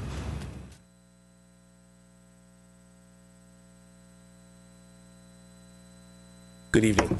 My name is Chris Welch. I live at 434 Rhodes End, so I live literally below this location. And I say that quite literally because this is a very steep slope we're talking about. What Mr. Joe didn't really point out when he talked about that 100 feet of distance between that retaining wall and my property line is that the property drops about 60 feet in that 100 feet. So it's a very steep slope. It is not an 11% slope at that location. Maybe on the subject site, but not that hillside that faces my property. And as Margaret pointed out, there have been incidences in the past. My next-door neighbor, whether the sprinkler was kept running or it broke or whatever it was, her property was literally mudslided out. It was red tagged. They could not live in there for over a year, and it was a significant amount of damage caused by a bad slope, an unstable slope. So my big concern is that they put in proper drainage, that they make sure that they deal with the slope and that they protect it from all those houses that, like mine, right below the property. Okay, thank you. Thank you. Rondi Werner, followed by Pamela Poland. Hello, my name is Rondi Werner. I'm president of the Adams Hill Neighborhood Association and a resident of Glendale for over 30 years. I've always admired the Forest Lawn organization, so I was disappointed to learn of their apparent disregard for the property and safety of the adjacent residents on Mission Road. For nearly 2 years, residents have been trying to get Forest Lawn to replace a deteriorated wall that has been crumbling and leaning onto their property. Instead of addressing this code violation, they're proposing a project immediately north of that would worsen this dangerous condition. Any approvals should be enforceably conditioned on addressing the safety issue and should include a rainwater drainage plan that does not involve directing water onto the Mission Road residential property as it currently does. We would also like to know why it is not possible to relocate or preserve the protected oaks. And if it is truly impossible to protect them, then they should be replacing them with at least a 72-inch box tree so that they could provide adequate screening of these massive walls in our neighborhood's children's lifetime. Thank you. Thank you. Pamela Poland? Hi, I wasn't prepared to speak, and I've never spoken before, so I'll do the very best I can. I live at 400 Mission Road. I am the one property that abuts Forest Lawn, the wall. We are being displaced from our house anytime soon because everyone says Forest Lawn is such great neighbors. They are lovely. They're wonderful. I have been a neighbor there for 26 years, and my house is in shambles. My wall is crumbling. My deck is crumbling. My concrete on my ground is crumbling. The people right up the street, Wanda and Wayne Vaughn, are the people the tree fell in their yard. She was buried up in dirt. These are pictures of the wall that they have let go. By the way, this wall was built in 1926. I know nothing about construction, but this wall, I found out, had no rebars, no things that go in it. It's cement. I have seen it because my wall is falling. There is a hole in my backyard that is big as I am. It's a mess, and we are being displaced while they come in and they tear down my backyard, cut 17 of my trees down. And this has been going on for 2 years, and all I get is BS from them. I never get the real story. We have, with our help of our homeowners, Adams Hill Homeowners Association, and a very good friend, a retired engineer with a great deal of experience. He is now guiding us towards what should be done. I guess that means I'm done, but they're lovely people. They're lovely. The grounds are lovely. But I can't say that they have been very good neighbors. And the wall that surrounds all those 100 and some odd acres is built substandard.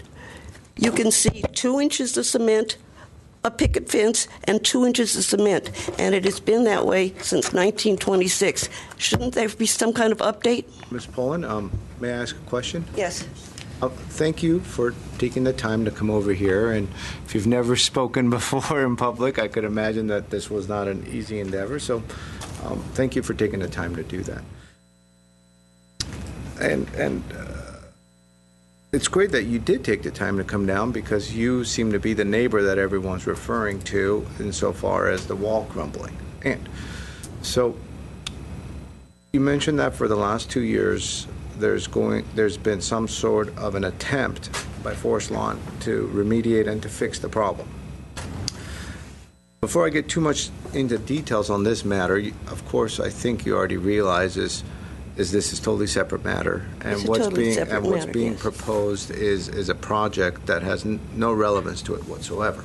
It's a civil matter, yes. But however, I just wanted to understand in that, are they repairing the wall? Yes, they have since come forward, and now they're going to put us someplace for 8 to 10 months while they rip everything up and tear my trees down and everything else. But I had to get up here and just tell everybody that they are not the great neighbors that they say they are. And they have let I realize it, but the holes in the graffiti. You and mentioned that. If you would just allow me to ask my questions.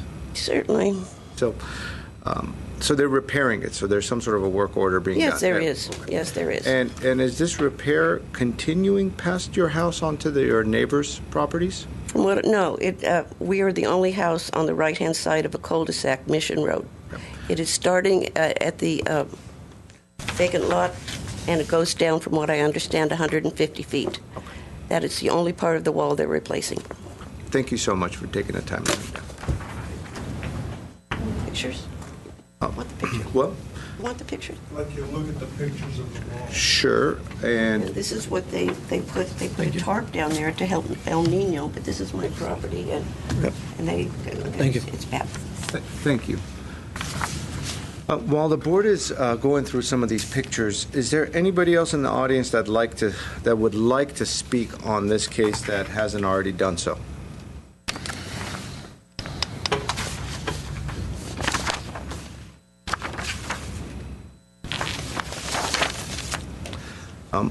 Okay, so the applicant... Excuse me, I'd like to say something. Yeah, of course, come on up. All you have to do is state your name for the record, one by one, and then afterwards you could just fill out one of these cards by the front door, and then you hand it to staff. And welcome. Thank you. My name is Charles Winston, and I live at 405A Mission Road, directly across the street from the residence in question. Okay? And when you mean residence, the residence that has the crumbling wall. Crumbling wall, yes. The neighbors across the street from the residence with the crumbling wall, to the right and to the left, there's several of us. One of our main concern is the parking and the construction traffic that we perceive will be enormous, and we've yet to hear anything about that.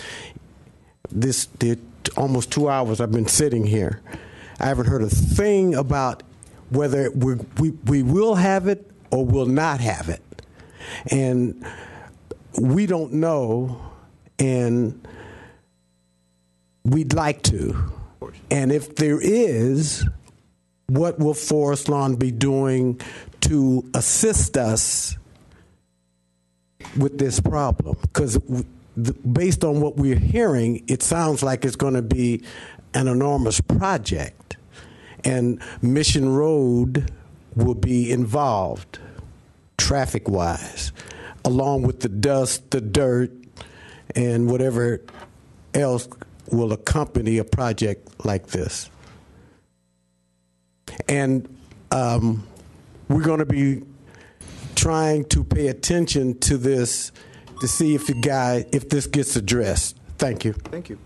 And if you would just fill out one of these white cards at some point, it's right next to the door, you would just hand it to staff. Come on up.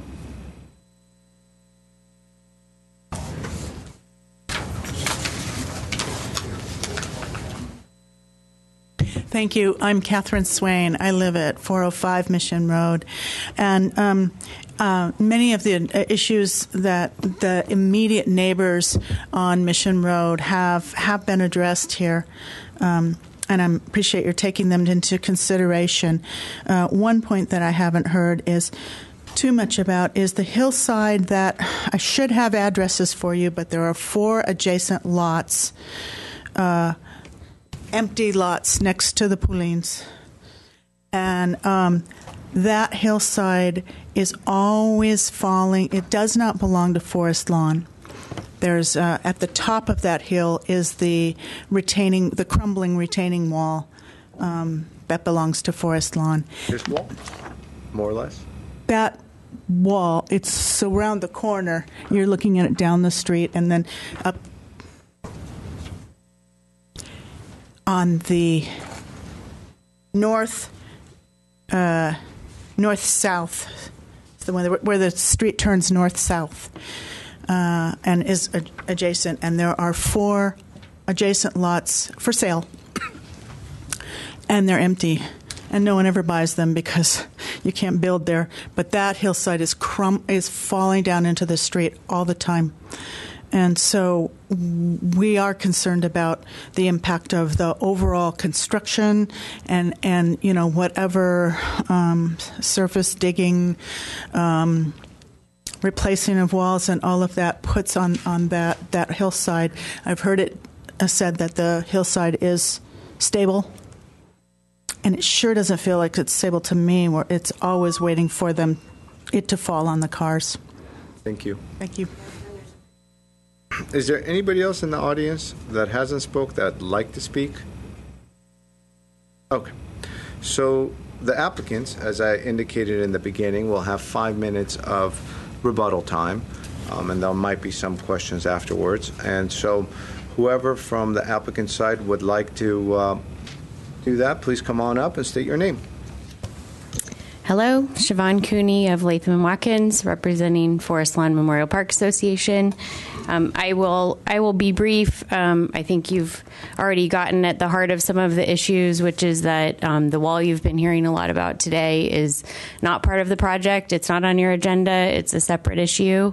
But to be very clear, Forest Lawn has been working both with the neighbors in question and the city on the plans to repair and replace the wall, has submitted plans to the city, and in fact has met with Mr. Joe about it. So I just want to be clear that that's in process and underway. And the location of the wall in question is not adjacent to the project site. You heard about the 4 vacant lots that are not part of Forest Lawn property. And what we're talking about is down here. These are the vacant lots, and they're not adjacent to the project site. And then the wall issue is here. Is that wall part of the Forest Lawn property? The wall is a perimeter wall on Forest Lawn property that was at the boundary of the property from many decades ago. That are not part of the Forest Lawn property, but are one way or another crumbling. The wall kind of abuts that property line and the Forest Lawn property line? The wall is on the perimeter of the property, but as I understand it, there's a separate, as someone mentioned, those 4 vacant lots are steep slopes, and it sounds like there's separate issues with that property as well. Okay.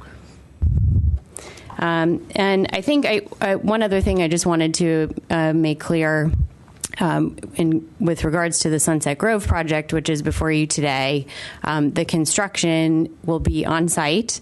There won't be any external hauling or importing of earth materials, as you heard from Mr. Joe.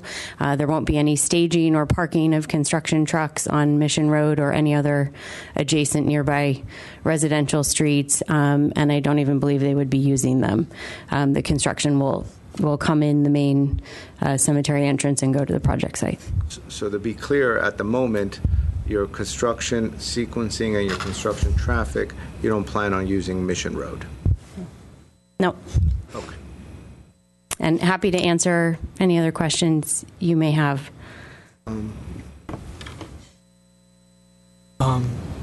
Sure, I can. I have a couple of questions, actually. Okay. But Sure, first of all, I want to commend Forest Lawn for an amazing. I mean, the entire city of Glendale has come out and supportive of the organization and how you, how you are helping the community and others. So I commend Forest Lawn. But I want to make sure, and I want to be clear for public and for Forest Lawn, our purpose is to review the design that is in front of us, not to take in consideration of the support that you have for the community or other, but we are looking at the design itself. So our decision, my decision, will be based on that. So having said that, the question that I have is, does Forest Lawn have any way of providing a resource for neighbors to contact, or this is just from my understanding?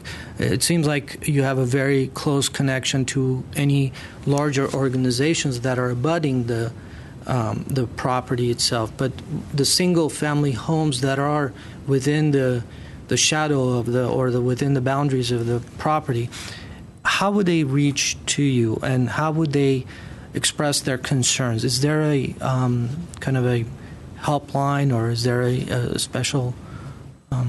There's certainly a main number for Forest Lawn that folks can call, but I know the neighbors, in particular, some of the folks you've heard from today are in regular contact with Forest Lawn's engineering staff, and generally don't have any issue getting a hold of them when they need to. So there is an actual number that they can contact. Okay. And they can be directed, depending on the nature of the call, they can be directed to the appropriate person. Thank you. I have a question for the architect. You mentioned that within the footprint of the retaining walls that are facing down, you're going to be planting creeping vines? Yes. Name for the record, Mr. Emerson. Yeah, being recorded, you just have to say your name for the record. Brian Emerson, Chief Architect for Forest. Thank you. So the creeping vines, I'm assuming that they will require irrigation and other elements there. How would that work? From my understanding, the limitation of oak trees and other indigenous trees, they need to be limited to the irrigation, because we don't have any irrigation plan or anything, nor the landscape plans are showing the creeping vines that you've stated. So how does that work based on the very steep slope that we have? Vines would be on a separate system. They would be irrigated permanently, just like the garden slope. So we would have an entirely different system for the garden, which the vines would be part of that permanent system, whereas the drip system would be specifically designed for hillside mitigation. But we are in I believe it's like a 1.5 to 1, or possibly even a 1 to not a 1 to 1, but about 1.5 to 1 slope. Yeah. So how does that get controlled, especially at the downhill side of that? Any irrigation that is going to happen. It seems like there's some bedrocks and other harder surface there, so the percolation of the soil is going to be limited. So how does that water irrigation? What I'm concerned about is, where I'm going with this is the irrigation that is going to be for the trees that are being planted, and that gets down slope, and especially that you have all these issues with the retaining walls down below. With this development, how does that going to be addressed? Well, I'm not an irrigation designer, but it will be on a drip system that will be specifically designed to give the trees, each tree individually and each plant, its own as much water as it needs to start off for a 3-year period. Then that will be tapered back. It will be monitored. There's specific protocols we go through. We've been going through this a lot at our Hollywood Hills facility, so we've done this a lot, and we have plans and mitigating measures to restore this hillside. So, and if I may, one more question, the last question. Going back to my question in regards to lowering the grade, and I understand what you said about having a level entry for the caskets and coffins that are being rolled down. and I've been trying to put together some of the grade elevations that you have shown on your plans, which is kind of C1. It's kind of difficult to, but it seems like it's a very, very shallow slope. The question is, with a percentage or two increase in that slope, you're still going to be within the boundaries of sloped walkway, above 5%, below 2%. That will translate in a lower deck. How does that come into play with the access and be able to? Well, a 1% grade and 1% change in grade over 100 feet is 1 foot. So exactly. It's not going to dramatically change the elevation of the wall. We try to keep, as our building standards, we try to keep the level area in a garden or where you were at 2%, and that's what we've done.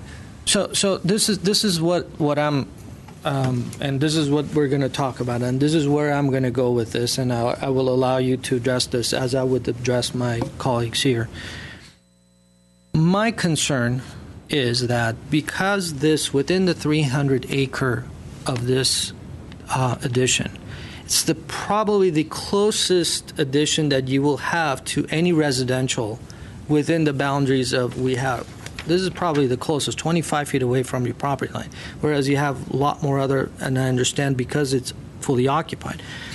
So having said that, 60 feet plus of a property down below, looking up to an 18-foot retaining wall, and there's a very good chance that within the close proximity of this being built, it will be occupied. People will use it. People will have to come in.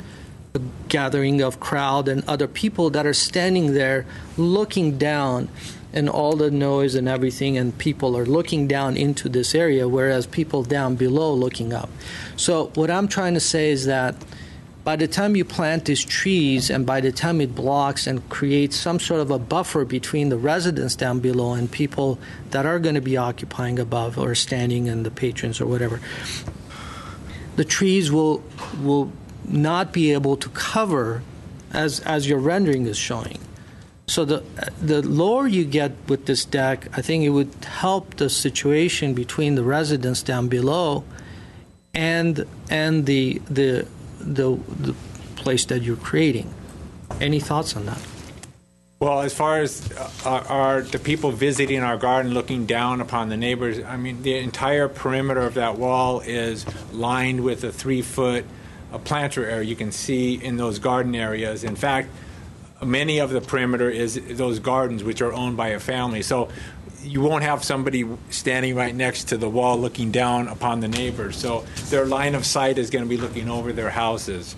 As far as people looking up at our wall, we're going to paint it a green color to tie in with the existing shades of the oak trees. The creeping vines grow very quickly. Within 3 years or 5 years, they're going to be a majority of the portion of the walls. We had the rendering to show the 3 to 5 year. That was about accurate. So that we had the boards up. So we feel we've done the mitigating measures in response. And actually, the undulation of that wall was, when we designed it, was specifically thinking of the neighbors. We could have just gone 100 feet and 100 feet, and it would have been much less expensive and more efficient as far as our property layout. But we undulated that wall. We broke up the wall with balustrade. With the changes in planes going to bring in shadow lines. So we feel that it's going to be an attractive wall and with vines on it. And okay.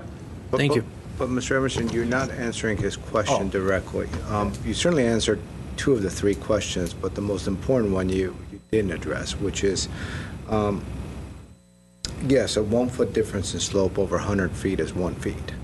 However, you have close to 200 feet. And so if we increase the slope 2% or 3%, now you're talking about a 6-foot drop, and all of a sudden the tips of these retaining walls disappear. So what is the maximum slope that you could have a sloping walkway on and still fulfill the needs of your program? Well, again, our standards for a garden area are 2%. That's our standards. We we can go slightly above that, but to be at anywhere close to 5%, which is the legal requirement for that you would have, above that you would need handrails and the like. But this is a garden area, which is based on our development standards. It's like you're walking into a living room. Someone's going to buy this for their family forever. And so we want to have it be a quality and a room-like feel, like you're in a living room. And so that's what our standards are. And if I can just expand on that a little bit, I mean, just to put a little finer point on it, these very specific cemetery design standards that Forest Lawn works with are designed with the visitors in mind, many of whom are elderly or disabled. You have people with walkers, mobility issues. They need to be able to open car doors and not have to walk very far to where they're going. You have people moving caskets and carriers, and that all is something they have to pay a lot of attention to, and certainly would in designing this project. I appreciate that, and I think I'm trying to kind of put two and two together and the information that I have, and based on what you're telling me and based on the 2%, you know, from the ridge line of the entry point for the access that you have, it seems like it's the same elevation as in the middle of the grass, so it's just about dead flat. So it's 600 to 600. So based on the 2% on 165 feet or 170 feet, there would be a substantial drop there. So that's what I'm trying to understand, to still, as the program needs are, at the same time, the unnecessary height that is being created at the other end for that. We're not changing the program, we're not changing the design, but based on the slope that you can lower the 18-foot retaining walls or the walls that are created at the residential side, which is on top of a 70-foot hill. That's what I'm trying to understand. And so it's pretty level. I mean, what you have here is level, and your walls that are around the low point of the 25-foot distance, it's at 603.5, and that's 3.5 feet above the ridge point, which that tells me you need 42 inches high of guardrail. Yeah. That means it's dead flat from this point to the other. So by taking that 2% from one end to the other, it would lower that substantially. So that's what I was trying to understand. How do you come up with the deck level? But we can talk about that, and we'll discuss that later. Okay. Thank you. I have a question, but I wanted to see if you had any questions. No, I'm good. I had the same questions. Can I just add one more thing, Siobhan Cooney from Latham? I just would note that if, as I understand it, one of the things you're thinking about is the possibility of lowering the site, and my understanding is that would involve more grading and more cut, which is could create new issues that haven't been discussed. More grading? If you're lower, you'd have to cut more to lower the site. It's actually the other way around. I'm going to save you guys money if I do that. Okay. Because it's a fill. I'm talking about the fill section of your deck. If I lower that, that means you have less fill. So it's the opposite. So it's the opposite way. So, but anyways, we can talk about it. The red in your cut and fill diagram you were showing. I'm talking about this section. All the green is the fill part. So if I lower this a foot or even 2, that means you're bringing less dirt into that area. Therefore, you're going to save more money. I mean, I don't know if you can put that on the walls, I guess, or something. Yeah. And anyways. No, I appreciate that. And I think just generally sort of the movement of Earth was one of the points I was trying to make. Thank you. Mr. Emerson, has a geotechnical report been done on the site? Yeah. And how much fill do you have in the subject area? And where's the bedrock? The bedrock is it depends. On the western slope, it's 8 feet. On the northern slope, it's 2 feet down. Okay. And have you consulted with a structural engineer to have some sort of a conceptual layout of your piles and your grade beams, etc.? Absolutely. And are these going to be basically piles with grade beams that connect them? Yeah, again, that we did piles to minimize the grading on the downslope side, so that the piles will go 8 feet into the bedrock. The bedrock's a quartz, which is consistent with throughout Glendale. It's non-fractured. It's completely stable. And due to all the undulations that we have in the wall, there's going to be over 60 caissons along that perimeter wall. And so it's going to be anchored into this bedrock substantially. Got it. And so the soil report only asks for 8 feet of embedment? Yes. Interesting. That's lower than usual, but I guess it's because it's not a habitable structure. It's more of a retained walkway, and so they're okay with that? Yeah, that's what was recommended. That's what was in there. Okay. The most important question I have is, as we're looking at hillside properties and our hillside design guidelines, which certainly would govern in something like this, we like to break up the massing of retaining walls, where instead of having one 15 or 16-foot wall, we end up having two walls that are 8 feet each or 9 feet each, whatever. It could even be even less, with a 2-to-1 sloped landscaping between it. And what that does is, of course, breaks up the massing of these walls. As you would with any other project, you've taken care to follow the 183 or 184 contour, whatever that number was, but you followed the natural contours of the site, knowing that there needs to be some level of sensitivity to the neighborhood. A logical reaction would have been, well, to break up the walls. Why have you decided or elected not to break up the walls? Well, we broke up the walls. I mean, the longest plane of the wall is maybe 20 feet. So we broke up the wall substantially in the horizontal plane. We've broken up in the vertical plane with all the balustrades that we have. With at the sarcophagus, which is basically centered on each of the elevations, they have pilasters coming down, and then they'll be centered with the white statuary that we were looking at before. No, I understand, but it's certainly not as effective. Not as effective when you're breaking up the massing of walls. The argument for splitting them, I guess you mentioned having a planter in between, so I guess the plants would grow up and potentially cover the mass of the wall. It doesn't really change. You're breaking the same mass into two walls. But I feel that what we've been doing, we're going to have the growing vines. So, in essence, we're going to have, a wall with growing vines, and that's going to be painted green to blend out with the environment. We've done a lot on this wall to make it blend in. Are you opposed to breaking up the wall into two walls? That's not the current design that we have. No, I realize that, but my question is are you opposed to it? I would be opposed to it because we have a lot of thought in this project. It's fully developed. We have structural plans for this project. They're engineered, and we are ready to build this project and be a benefit to the community that we are.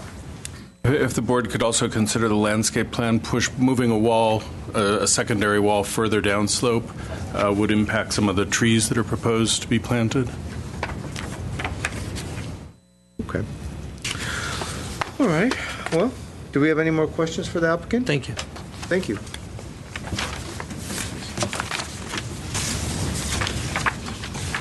Mr. Platt, the comment you just made, what drawing should I be looking at to get a better idea of? L10. Okay. Direct your questions to Jeremy, please.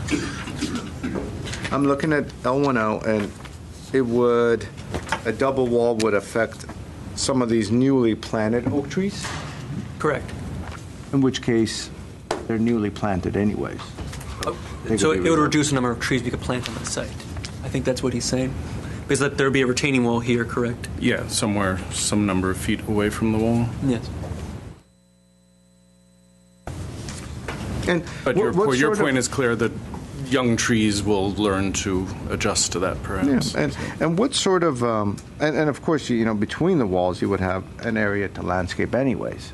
And if they're 6 feet wide, let's say, between walls, plenty of space to do what you have to do. The reason why I'm bringing up these points is when I'm looking at some of these pictures or renderings, it seems as though only really the top 5-6 feet are really visible, more or less. And so, of course, that kind of dovetails with what Mr. Malakian has been talking about. Before we start on the specifics of just, even a 2-foot slope reduces that top almost height. 3.5 feet. That's right. So, okay. So with that, who wants to start off? Go ahead and start. Go.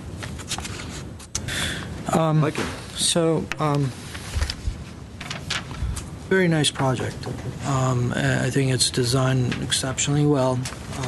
Everything has been thought of as far as access, entry, and everything else. So I commend the architect for the overall design of the complex itself. The project, the siting of the proposed improvement was a big concern for me. It was explained that because of the location, so that was cleared. So being that it is located within this area, for me, the only way I can look at this would be as I question staff, how I would look at this if this was proposed in an R1R or any residential development, and how we would react to such a structure being that it's being proposed.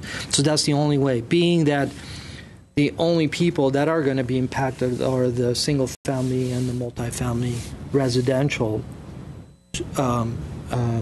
neighbors that are within the close proximity of this.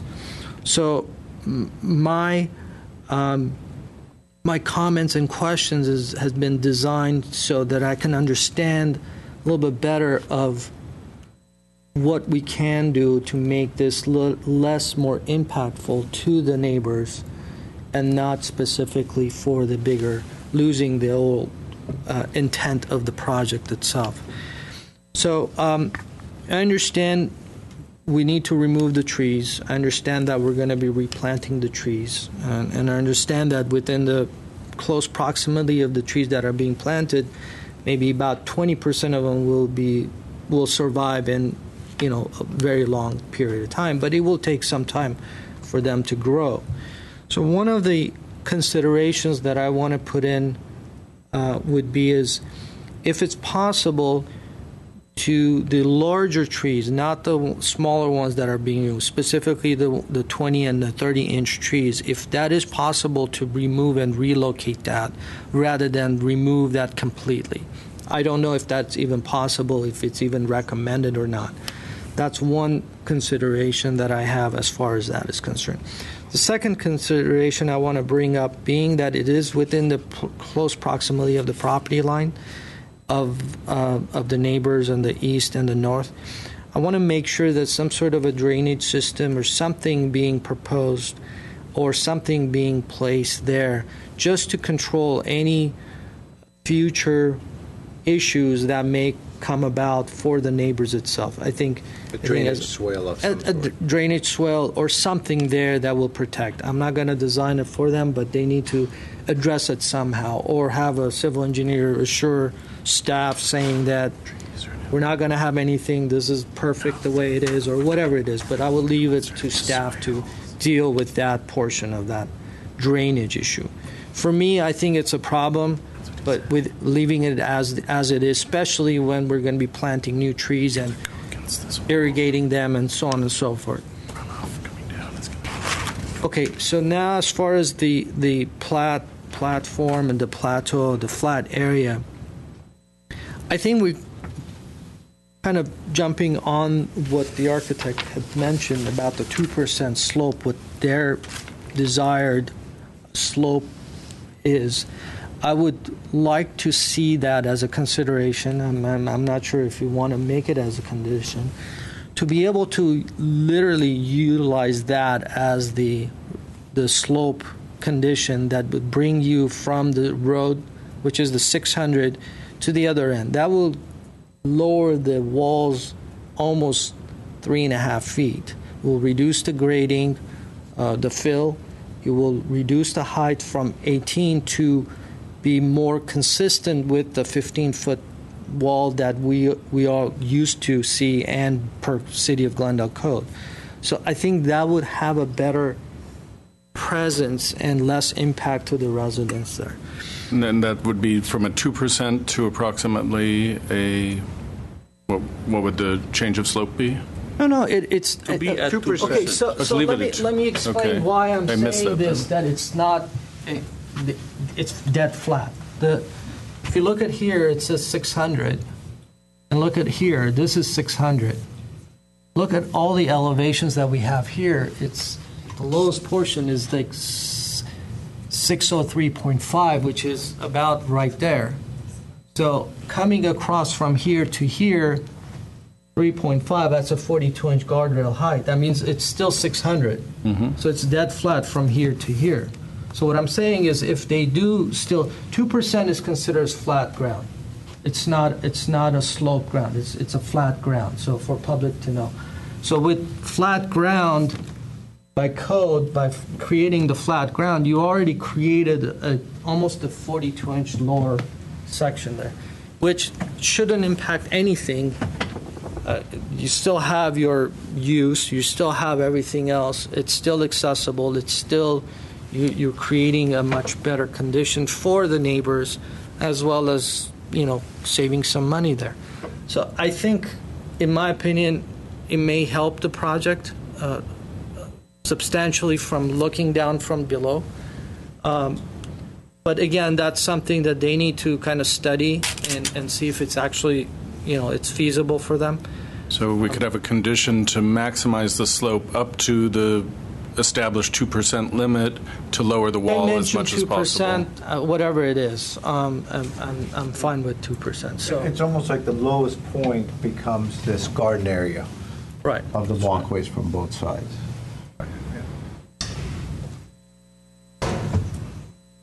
That's it.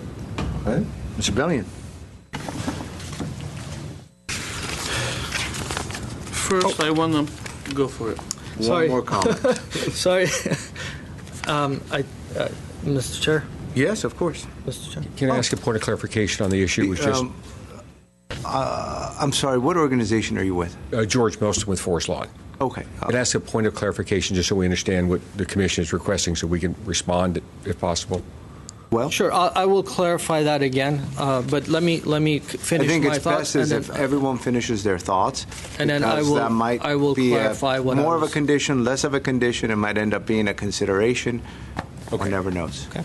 So my another consideration, and these are images that it was provided by Forest Lawn themselves. They're images of private gardens and garden areas, and there's some stone veneers and some elements that are used in their retaining walls and walls that are. I would like them to consider utilizing some of those stones on the lower side or the residential viewing side of this, rather than the upper, the opposite side where people are going to be visiting. I think residents should be able to see a little bit more earthy rather than stark. And that can be used in lieu of the planting if they are going to plant, but that's a consideration. So it's not a condition, it's a consideration. Okay. So as far as clarifying my thoughts again, this is your grading plan. In the grading plan, right at this point, which is your entry, it says 600. In the middle of this shows 600. That, to me, this is dead flat. From here to here, dead flat. It's just flat ground. This elevation, which is here, if I'm mistaken, please correct me. This wall is this is the statue right here, and as you come 1, 2, 3, 1, 2, 3, and then you have the bend, which is here. This point is 603.5. 603.5 is 3.5, which is 42 inches. By code, you need to have 42 inches high guardrail from the finished surface to be able to go up to that point so you don't fall off. That's the handrail guardrail. So to me, again, that tells me that it's dead flat. What I'm saying is if it's a 2% slope, then from here to here, you can lower that another 42 inches based on the 175 feet or 174.5. So by doing that, you lower that section almost 42 inches, and that's what I'm saying, if a study can be done. Thank you, Mr. Malikian. Mr. Billion. First, I want to thank the architect and commend him. I think it's a very well-designed project, like Mr. Malikian had mentioned. Beautiful gardens, everything well thought out. I tend to agree with Mr. Malikian also on the slope issue. 2% is considered flat, so you can do it and just lower the walls. And the other thing, maybe we don't want to go too as far as Mr. Simonian was talking about breaking up the wall, but at least give it some kind of finish, some kind of veneer or something. So that's about it. So, insofar as our thoughts and my thoughts specifically, thank you for putting a great presentation together. You had a lot of material boards and a lot of drawings, a lot of perspectives, aerials, etc., which always help as we're looking at these complex sites because they're big, and then we're really looking at a small portion of a big site. Some of which isn't really visible from the surrounding area. So it's good to see these pictures, etc. It also goes without saying that you've been a great neighbor, a good corporate neighbor, as there's been a lot of support that has come out and illustrated all the work that Forest Lawn has done over the years, which is wonderful. And also, it's something that is absolutely necessary. I mean, forest lawn is an absolutely necessary use. It has to exist. It's been there for a long time, and fortunately, everybody needs it at some point, right? So, insofar as the crumbling wall and other aspects that were discussed, and I did ask a lot of questions. Of course, we all know it's a separate case. However, I was glad to hear that the situation is being dealt with. And it's being dealt with in that drawings have been submitted, walls are being repaired, people are being displaced from their home and probably being taken care of while the wall is being repaired. And, of course, the wall was built before the days such as geotechnical soil reports were not a necessity and rebars were not a necessity, and we're really talking about a different type of construction today, which the architect alluded to as well. And I'd like to really start off my specific comments in that we're in a zone that is for cemetery use and really doesn't have development standards. And when it doesn't have development standards, it's because the initial intent of that zone was cemetery, and they weren't envisioning these type of retaining walls and these type of garden walls, etc. And as the cemetery has gone full over the years, over a century and whatnot, you need to create flat space, and you need to create flat space in such a manner that ties in with your roads and networks, and this is why we're doing what we're doing. And so there's specific reasons why the development standards don't deal with these items. Now, as the board members have brought up, and I absolutely have the same viewpoint as well, in that had this same situation been brought forward in an R1R zone, this board and its recommendations and the way we would have dealt with the wall would have been very different than the way we're dealing with it today.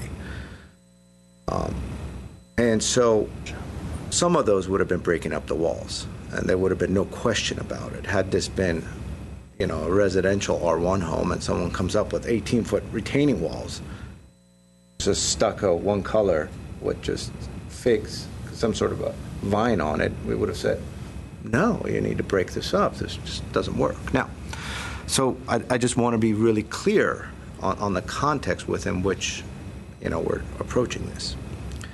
And so on that note, I've seen the work that Mr. Emerson has done at the Hollywood Forest Lawn. And as I said, that addition was absolutely beautiful. I really found myself at ease the way the retaining walls were nestled into the earth, the way the natural stone material was utilized, the way the gardens were utilized, the way the planters were set up. It was absolutely beautiful. And I made a mental note of that. And so I am, it's fortunate that you're also designing this. I know it's going to be a good product.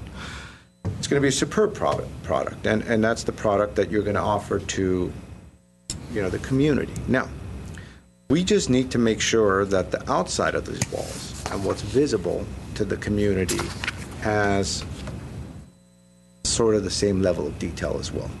Now, I do realize that breaking up the walls would be a very big cost item, number one. And number two is because of the great difference, because of the existing vegetation that exists, I'm not entirely sure how much benefit it would exactly have because only the top portion is visible anyways.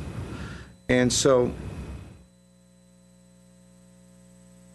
my approach is very much as what's been already slated. I think a 2% slope in the overall walkway, which would translate into a 2% drop in the parapet heights, with the lowest point being where the garden area is, makes all the sense in the world because we're dropping the heights. I also think that it is a fair request to have some sort of a veneer on the outside of this wall. Now, I don't know if it's necessary to veneer the entire wall. I don't think that's necessary because portions of it are clearly not going to be visible. However, portions of it will be. And so the question becomes is how is that done and what sort of material is appropriate? Board form concrete? I don't know. Or is it a veneer? And how do you transition veneer into just regular concrete finish perhaps? Or something that's painted, stained concrete, etc. But once we get into 18-foot walls where we try to, well, with a hope and a prayer that they are going to be covered in their entirety by vines, I think is a bit of a stretch. Problem with hillside areas, especially 1.5 to 1, and in these kind of soil conditions, is vegetation just has a hard time growing. And so the vines might go up 8 feet, 10 feet, 12 feet. I'm not convinced that they're going to go up to 16 feet, and it's going to take many years for those oak trees to grow. So I do think it's a good idea to plant as many trees as you're doing, and it seems as though you've spaced them just enough where if you had more of them, it would really get in the way of them surviving. So I think it's just the right number. But I do think that two conditions as far as dropping, as having a just regular 2% slope, which is basically flat, which would drop the parapet, and having some sort of an ornamental veneer on the outside, especially in the top portions of the walls, is appropriate due to the hillside nature, etc.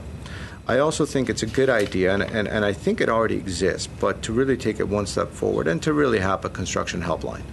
This is a number that exists, that when there are issues during constructions or whatnot, someone calls and there's somebody from your organization that's available. I think that already exists, even though it's already something that's going to be necessary as far as the building and safety codes are concerned and permitting, but I think it's important to note in this situation that exists. The only item that I'm not sure if it's a condition or consideration at this point is the the drainage swale that Mr. Malakian referred to at the bottom, which I think is a good idea. And on that note, I don't know. I'll certainly take the board's, feel the board's temperature on that as far as what the board would like to. They need to get the civil engineering and submit it to staff. I think staff wants to say something. Yes, Mr. Joe. The project would have to comply with NPDES and best management practice and standard urban stormwater mitigation plans by Public Works anyways. I don't know if we could condition so that Public Works would adhere to it, but they would require those. They would require compliance to those as well. Yeah, anyways, the issue is that over the many years, the soil has been relocated there. So there's 9 to 2 feet of topsoil, and so that's not. Some of that I assume is not natural, and it's just topsoil that's been moved there. So as that soil gets displaced, dug into, poured out, and whatnot, it's not as stable as natural soil. And so in that sense, some sort of a drainage swell at the bottom would certainly prevent any kind of huge accident in the 30, 40, 50 years. Again, that's something that I think the civil engineer could work with the architects to see if that's necessary. But I wanted to bring up the fact that it is a very good point, and it would certainly eliminate accidents in the future if they were to occur. So with that, I'd like to at least take a moment to at least hear some of the conditions that have been stated. And then, of course, after the conditions are read, which is not customary, but if you would like to have a moment to ask some questions, by all means. Just for clarification. Absolutely.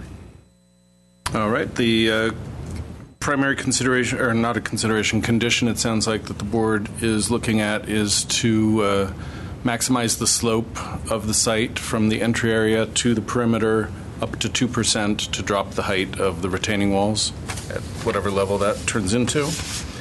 We have, I believe now it's a consideration to veneer the upper portions of the wall, possibly, and one recommendation I would make is to have the lower portion of the wall be thicker, then there'll be a termination point for the veneer at a datum line, and possibly have an integral color in that concrete at the bottom part to be darker to at the base to kind of blend that away as much as possible. The board also is expecting that the vines will be planted and at some point may cover that veneer, but it could take a long time, so we'll accept that as part of the new submission. There will be irrigation there's a condition that the vine areas be irrigated. And let's see. I didn't hear Mr. Malikian mention consideration to try to relocate the larger trees that are being removed. Is that something we would leave as a consideration? And would that be to any other part of the site? I think it will be up to the urban forestry, and if they think that it's fit, and if their landscape architect thinks that it's going to survive the move, then I would. But not necessarily on the hillside below this project site, anywhere on the cemetery property? Anywhere on the property. So okay. May I ask you a question on that? As we all know, it's usually a costly endeavor to relocate. It's a consideration. Yeah, but the question is of course, even a consideration, which we know is a consideration as opposed to a condition. Maybe that money could be used elsewhere, such as the veneers and et cetera. So I think it is a good idea to keep it as a consideration, like you're saying. Definitely it's a consideration. Okay. Alongside the proposal to plant the vines and irrigate them, there was a concern that irrigation might affect the new oak trees, so we'll work with the urban forester to make sure that the systems are balanced as part of that that condition. And the veneers are now a condition. The construction helpline, I'm not sure we can really work into this, but I think if you want to provide advisement to the applicants, that would be a great idea. It's not really a design issue. And then the drainage swale we'll have as a consideration or a condition to consult with the civil engineer to see if it's feasible? If it is, to... I think staff will work with the architect, the design team, and the civil engineer. If that's something that becomes necessary, and staff feels is necessary, then you work towards it. But if it could be prevented, then... Okay, so we'll leave it as a consideration then, which gives us more flexibility? Yes. Okay. That's everything I've gotten. Just the veneer on the top portion. Right. It's a condition, not a... Yeah, it's a condition now. Sir, would you like to approach the bench, George Mostyn. And I'm going to open the public portion just for a few brief moments. George Mostyn, I think staff did a great job of clarifying the issues and how they recited the conditions and considerations, and we fully understand and we appreciate that. Oh, that's great. Wonderful. Thank you. If you would just fill out one Yes, I of will. the cards afterwards. Thank you. So I'll move to approve the project with conditions and the considerations. Second that. Okay, so I have a motion by Board Member Malankian and a second by Board Member Benlian. This will be roll call. Board Member Benlian? Yes. Board Member Malankian? Yes. Mr. Chair Simonian? Yes. So the approval stands 3-0 with the stated conditions and considerations. Do you have any minutes? I believe we have. Yes, we have. From August the 11th. Mr. Chairman. I'm not sure. Well, I know it was only 3 of us that night or 4 of us that evening. Well, I think it's, Mr. Chairman, I think it started at 3 or 4 and went to 5. Okay. But I'm finding some other typos in it, so maybe we should just update the typos and bring it back. Okay. Sounds good. Agree on that? To adjourn? Adjourned. Adjourned.